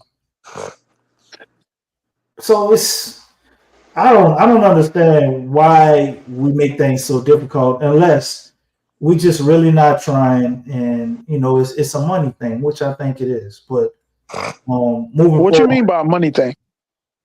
Like we got the we're never gonna pay over a luxury tax, which I guess is understandable. We're not in a tax though. I know, but we always had money issues as far as being able to work stuff out.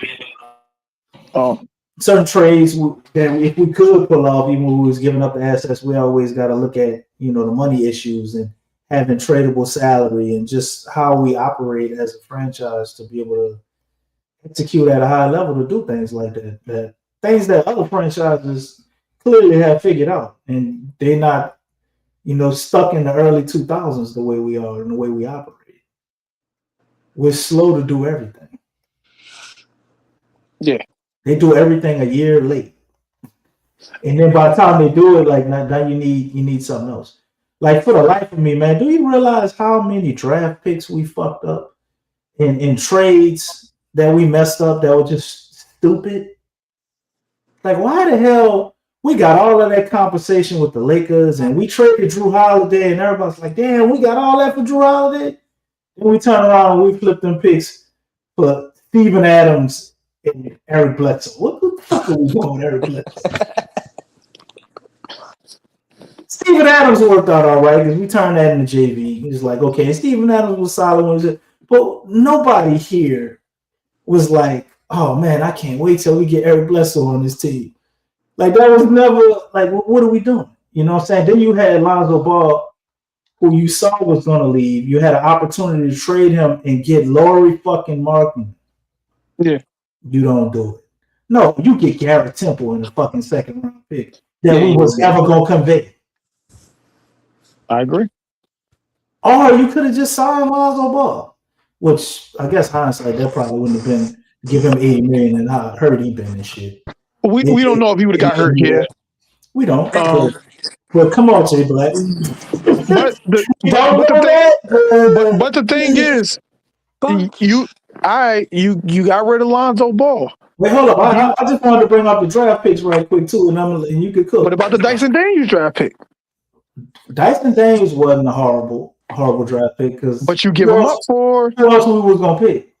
But you gave him up for DeJounte Murray. He tears his fucking Achilles like that, and Brandon Ingram.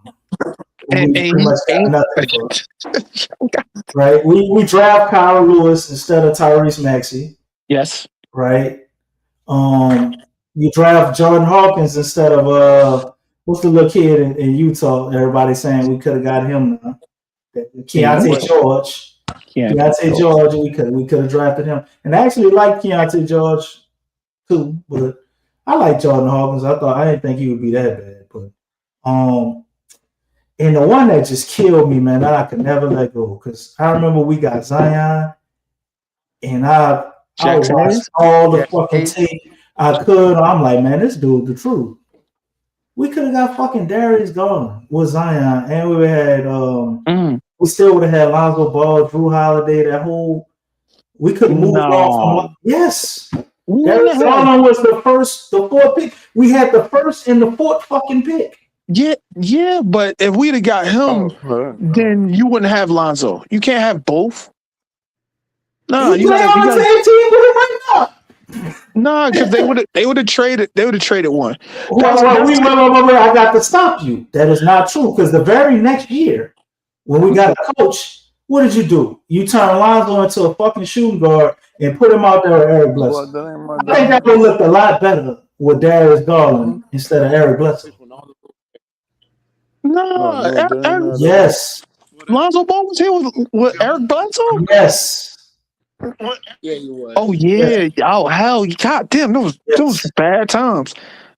That was guaranteed. We fucked off the whole war chest, so we just fucked it all off. So we did the exact opposite of the. What did we get for Josh Hart? Peanuts. I don't even remember. No. We got CJ McCollum. My bad. CJ. Oh, we got CJ. CJ. CJ. Josh Hart. Nickeil Alexander-Walker. He's playing good. Jackson Hayes. He's a role player. Jackson Hayes. I guess it might have been one first round pick. So the CJ trade wasn't bad. No, it wasn't bad. Not at all. It wasn't bad. And I think Josh Hart was happy to get out of here. Nickeil Alexander-Walker, though, I mean, he didn't want to leave. That brother cried and everything when he got. And he actually looked solid now. Yeah. And I always saw him as being good. But we wouldn't have had him either if we would have had Darius Garland, and we wouldn't have needed CJ McCollum. Yeah, we wouldn't have needed him. We would have been a few years ahead. And ain't no telling what Darius Garland would have been able to turn into if he's in the backcourt where he's not playing with Donovan Mitchell. But anyway, you got it, bro. I just want to point out all the fucking up we do, and the same thing. This is why I'm about to get triggered, because the Pels are allergic to making good decisions. We said it in real time. You remember we were saying letting JV go was a bad decision. We were saying that real time. At the time, we were saying that was a terrible decision. All he wanted is That this. Chaz Borrego just said he missed JV. He just got a press conference and said this shit. Oh shit! I ain't even. Oh man. Oh Damn. man. Yep. Oh man. It's crazy, bro. That's crazy. But we do need an extra big man because we got to find somebody that's 7'4" or something because we run into super huge guys.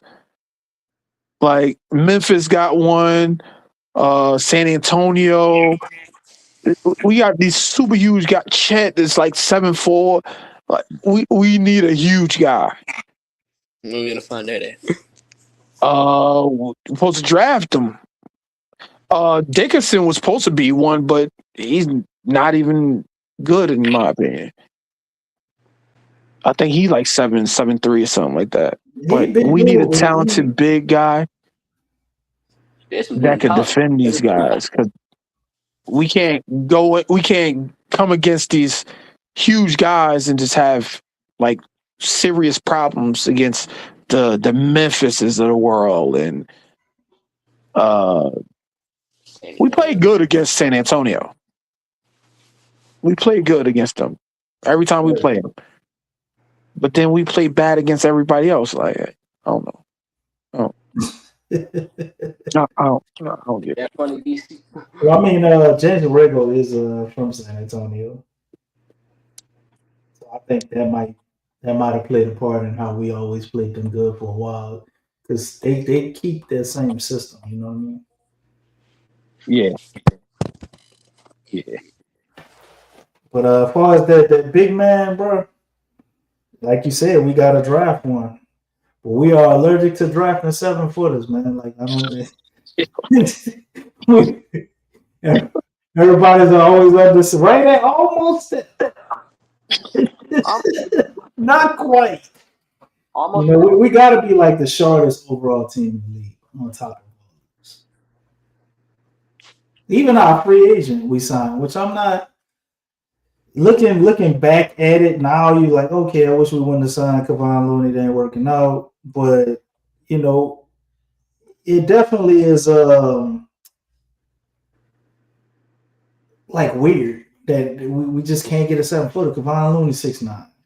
Derek Queen 6'10", 6'9". Trey 6'10", 6'9". You know what I'm saying? You got Hunter who's trash. Hunter Dickinson. We didn't draft him. We signed him as an unrestricted free agent. Oh, we did? Oh shit! They didn't draft him. No. When they drafted. Just can't seem to get no free agents, man. No 7-footers.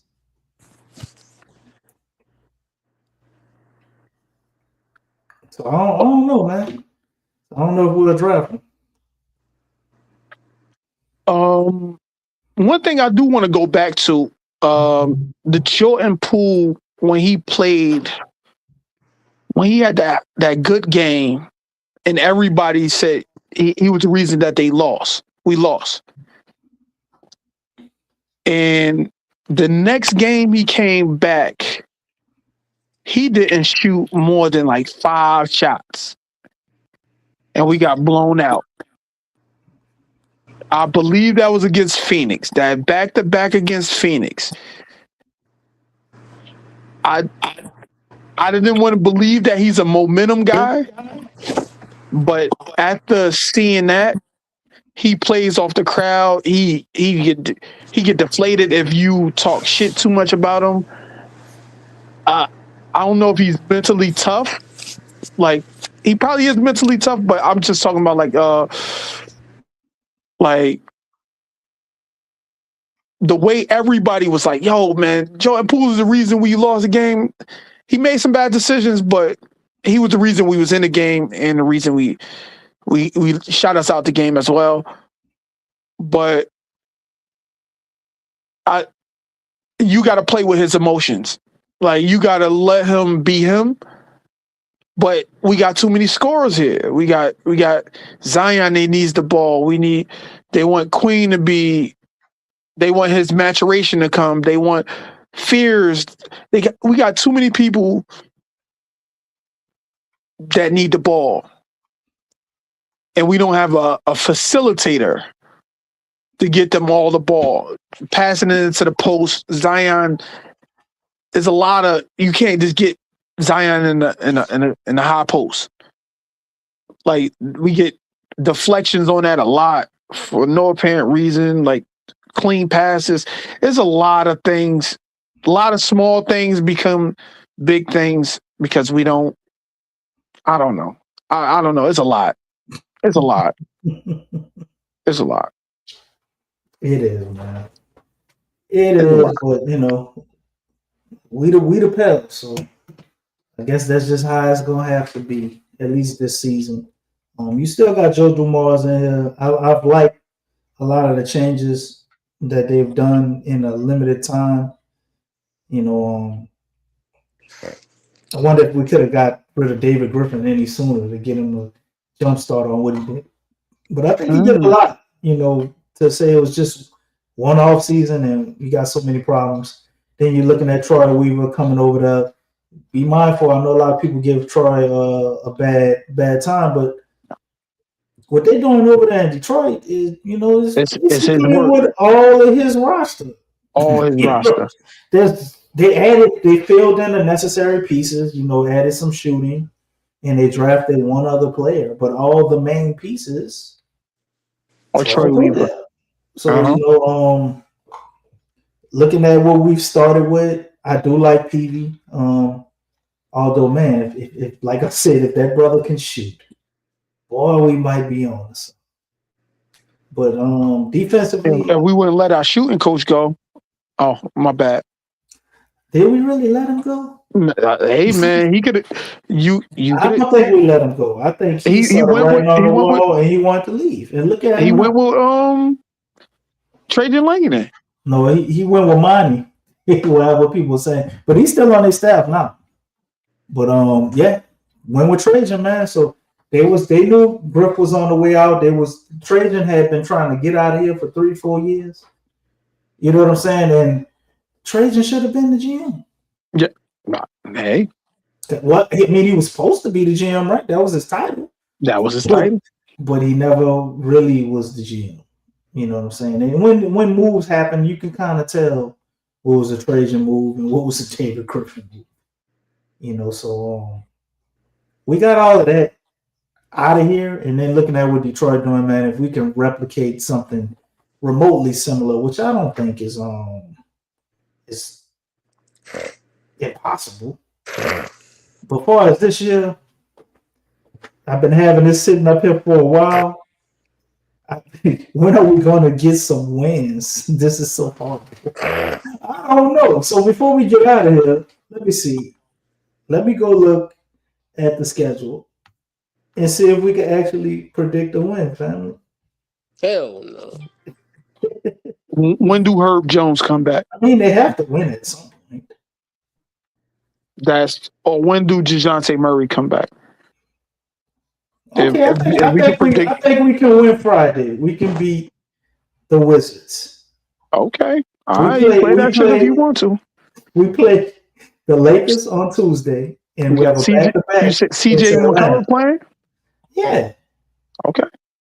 Trey gonna show up. He gonna cancel out CJ. And we he had a bunch of 50-point games here, man. I don't know about a bunch. He probably had like one or two. That's the CJ guy. Okay. 40-point games. He had some big scoring outbursts. He beat the Bucks himself. I'm just saying. And he's gonna show up. CJ is gonna have like 30-point games, something like that. Unless it's a defender on him. Who, Herb? But somebody. I done gave up, man. If they say Herb coming back every game on the injury report, and we don't hear anything about him practicing, we don't hear nothing. We just see the ESPN thing say he coming back the next game, and it just keeps rotating every game. So I think at this point, Herb will probably be back in like 2 weeks. But no, I've seen weirder things happen because I didn't think Trey would play tonight, and he just popped up. Oh, he's playing. When is DeJounte Murray closer to coming back? It's January. or they're starting articles. ESPN has him projected for January 13th. But like I said, until I see him practicing, I don't believe none of that shit. Because the way we bring people back is just different sometimes, and they've got better, it appears, with the medical announcements and stuff, or at least with letting them play, But it's just weird, man. You don't know who's coming back. Like Sadiq Bey is projected next game, but he could miss and be back against Atlanta or Washington. Who knows? What is he hurt from? A hip. Oh my God. Yeah, so it's always something. And he was one of the bright spots. He said Middleton gonna play like it's a championship run. Yeah. 2020. Yeah, but I mean it's the Wizards, man, and I don't think they're better than us talent wise. Although I know they can get some wins, and they're a young team. They got some things going on, like Sar in the Zion matchup would be interesting. The Sar is playing some hell of a defense. But I mean, we still could get Atlanta too. If everybody plays, like if more people, like we just need one more. Sadiq Bey plays, as Herb plays, we get wins. It's more of a team effort because of the way they play it. Like they play so many players, they play 10 deep, regardless on whoever. They play 10 deep all the time. But these PV minutes and McGowan's minutes with no dominant scorer, we can't have a lot of those minutes if they're not producing. I like McGowan's. I just thought we should have got the memo on him not being in the starting lineup. But we got it. Eventually, but he's a 15-minute guy in my opinion at the most. Anything over that, you kind of like maxing him out. But everybody healthy though. McGowan's probably ain't even in the rotation, so no, he's not. He's like your emergency herd, basically. He would be the most stable, I guess, plus defender on the team, adding in some version of offense. If he make his layups, I'll play him a lot more. That's it. If he make his layups, contested layups, you can play him a lot more. But he missed too many contested layups. Yeah. He missed too many. Giving up 43 in the first quarter? Yeah, that's crazy, man. It's crazy. It's crazy work. It's crazy work. It's crazy work. I think he a guy that's supposed to take six to seven shots, man. Just go out there, play defense, rebound, hit an open layup, hit an open three, and then that's it. Get your 15 minutes and back to the bench. But James, the good thing about James Borrego is he's giving people opportunity. So we can criticize everybody. We're seeing people play a lot. So nobody above criticism because we're not winning. So everybody get criticized. It's like, I just hope people don't take it personal.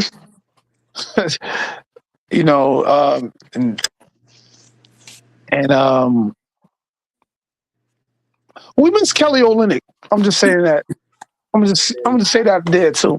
Miss Kelly Olynyk, man. I think he would have helped Carlo a lot. I would have liked him to have him around more, just to mentor Carlo, because Carlo could have easily picked up a lot of that and had pretty much the same role. But yeah, nonetheless, he played awesome with Zion too. That was a crazy thing. Got him out of here. But now he is San Antonio. Right. Any closing remarks? You got Jaden, DJ. Y'all feel like we trading Zion? We keeping them? Anything y'all want to get off y'all chest before we get up out of here? I'll let you go ahead, Jay Black, and then I'll let 2 go, and we're gonna go ahead and close the show. Okay. I don't think we're trading Zion. You need At his all franchise. or this year? This year. Okay. It depends on how the year finishes. Because it seems like it's borderline. Just say the more we trade, if he the don't worse we finish get. strong, they going willing to give him up next year. It'll be done. The beginning in the off season. But if he finishes strong, his trade value goes up. I don't see them trading him. It depends on how he work with all the other players. Somebody's going to go. We just don't know who and for what. Like, Carlo is not really going nowhere. Queen is not going nowhere. As much as Sears I is like not going nowhere. Yves, I think Yves, we're going to have to wind up moving Yves. We need somebody more intelligent for his role that can do the same thing. You saying Eve Misi might be on the trade? I like Yves, but I think we're probably going to have to move on from him. You already know DeJounte, Jordan Poole at some point. I don't think they move Sadiq. I think they like Sadiq, and that's one of Troy's guys. We keep him and her. Jose, like you said, probably have to move, and Jordan Hawkins is definitely in a trade. Sadiq Bey going. As Sadiq Bey keep playing like this, he going to require a lot of money. We still got him for another year, though. Yeah, before we had to. Okay, yeah, you're right. So what does it matter? Yeah, Jose is going to ask for some money. So for a backup role, I don't think that's a lot. How much money do you think Sadiq would ask for? Right now? It probably would only be, he can only command maybe $12 million a year. He averaging it like, I'm averaging like 16 or something. What Cam Thomas over there in the next averaging? Did that matter? Like, they're not paying them dudes like how they used to, man. You ain't getting no role players, no $100 million contracts. No, I don't see no 100 million. Them type of guys we just got, they probably some of the last ones, man. I don't see that for role players. So you saying? I think that he get double what he getting now, man. That's about 12. How much he make? 12? He making 6 right now. Oh no, then yeah, 10 or 12. It ain't nothing to keep him. If he won't be here and they want him, like, that's the done deal. It's nothing to keep him if you get rid of one of them $30 million guys. Well, you have to. You have to. You got to get rid of probably both of them, because who are we drafting to? And we don't have a facilitating point guard. If we're not getting a facilitating point, we need some type of other facilitator. Whether you want to get that at the small forward position or something, and you convert one of them to point guard, whatever you're gonna do. We need a facilitating point guard, and we still need a rim protector. Damn. Yves is good as a rim protector, but it's like he can't do nothing else. Hustle, energy. Yeah, but he's young, so. I mean, you keep him and you keep building, but I mean, like, to me, that would be somebody I think could garner some interest in the trade. And if you move in a DeJounte and these other guys, that's a guy you can add. That's like a first round pick. John Hawkins' salary, you know what I'm saying? And maybe you can get something. You maybe get some shooters out of it. Or you get a draft pick. Oh my God, get some shooters! Wow, shit. I mean, that'd be a smart thing to do. Bro. That'd be. We go get Malik Monk from Sacramento. You need some shooters, man. Well, let me go ahead. You got me interjecting in your shit, man. Yeah, my bad. No, I'm done. I'm done. What's up, DJ, man? Well, let me go let Jaden go so you can go ahead and close the show out, DJ. I know you ain't fell asleep because it's like 9:40. I know you're up, brother. Or did he fall asleep? DJ is saying shit. What's up, Jaden? What's up, bro? I'm What you want to get off your chest before we get out of here, man? on the Zion situation, I don't think like what's his name said. I don't think we trade Zion right now. I still think we do trade him in the off season, not to trade deadline because you're not gonna do anything for him. We already know what the situation is. I mean, hard to say, but I don't think we trade him. If we don't trade him this off season, we'll definitely trade him next off season or next season. If we don't trade him anytime the rest of this season, but I think Zion's here for right now. Okay. Yeah. It also depends who we get a head coach too, who we bring in. Because who you want? I just want a winner, but obviously I would want one of the top 3 guys. But I just know that Dale Benson ain't gonna spend a dime because he like to be cheap with nice man. Like spend $5 million. I don't know, man. I wonder if after seeing this roster, maybe she start changing her tune. Yeah, right. They talk about renovations for the Smoothie King and all of this. They did have talks about renovating the Smoothie King, yo. I do agree. I have heard talks about that, and I've said it all the time. If she wants this new arena, if she wants sell more tickets, do all this, she's been trying to say. She's have to out of her little purse and spend some of that money because Joe's not going to want to sit here and spend $2 or $3 million on a cheap head coach. He's not the one. Yeah, well, I mean, Troy Weaver. They keep talking about Kevin Ollie. I remember him as a player. He was all right, but sometimes that make good coaches. But I don't want another first time retrade. We need somebody with some experience. This ain't the type of organization that you do first time retrade. If we got him, man, I'll be pissed off, man. I do not want Kevin Ollie. I'll be pissed off, DC. Like I'll be so pissed off what they did. My man, Vaughn Too Real said, "I'll be cheap with this trash ass team too." But look, Vaughn, we're a trash ass team because you're cheap. That's you just said it. We cheat. That's why we've been a trash ass team since the inception of this team. It's because we're cheap. Yeah, it's just winning costs, man. I just DC. Let me tell you this. Like, who do you want to be the next head coach? Oh, I want Malone all day. I think it's the only thing that makes sense. Myself, I can see them. There's a world where they could keep Zion. I could see a world where they can trade Zion. But in either world, I still think Malone works with this roster. Derek Queen, he's got a Jokic-like skill set. Or you could go with DeMarcus Cousins-like skill set. Who coached both of those guys? Mike Malone. So Zion, huh? I say he coached Cousins in Sacramento, right, when he first became a head coach back in the early back in like 2010, huh? And Cousins liked him. He ain't never said nothing bad about him, unlike George Karl.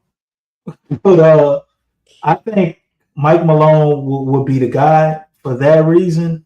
And also, I'm looking at Fears. I see a lot of different comparisons. You throw. I see Murray in his game too, although the shooting ain't there. Yeah, I think so too. But I could see him kind of being like that. It's more like a score first point guard, and you get assists secondarily, type guy. So I could see that mold of him making Queen and Fears play together as well as Zion, because you can have Zion in a role if you can expand his game and get him to take some 3-point shots. Like he could be a better version of Eric Gordon. Let's say Zion is in an Eric Gordon-like role, but you still got Queen doing some Jokic stuff, but Zion is actually the main guy, or whatever Malone comes up with. I just think it's a way you could make them guys work together if they wanted to.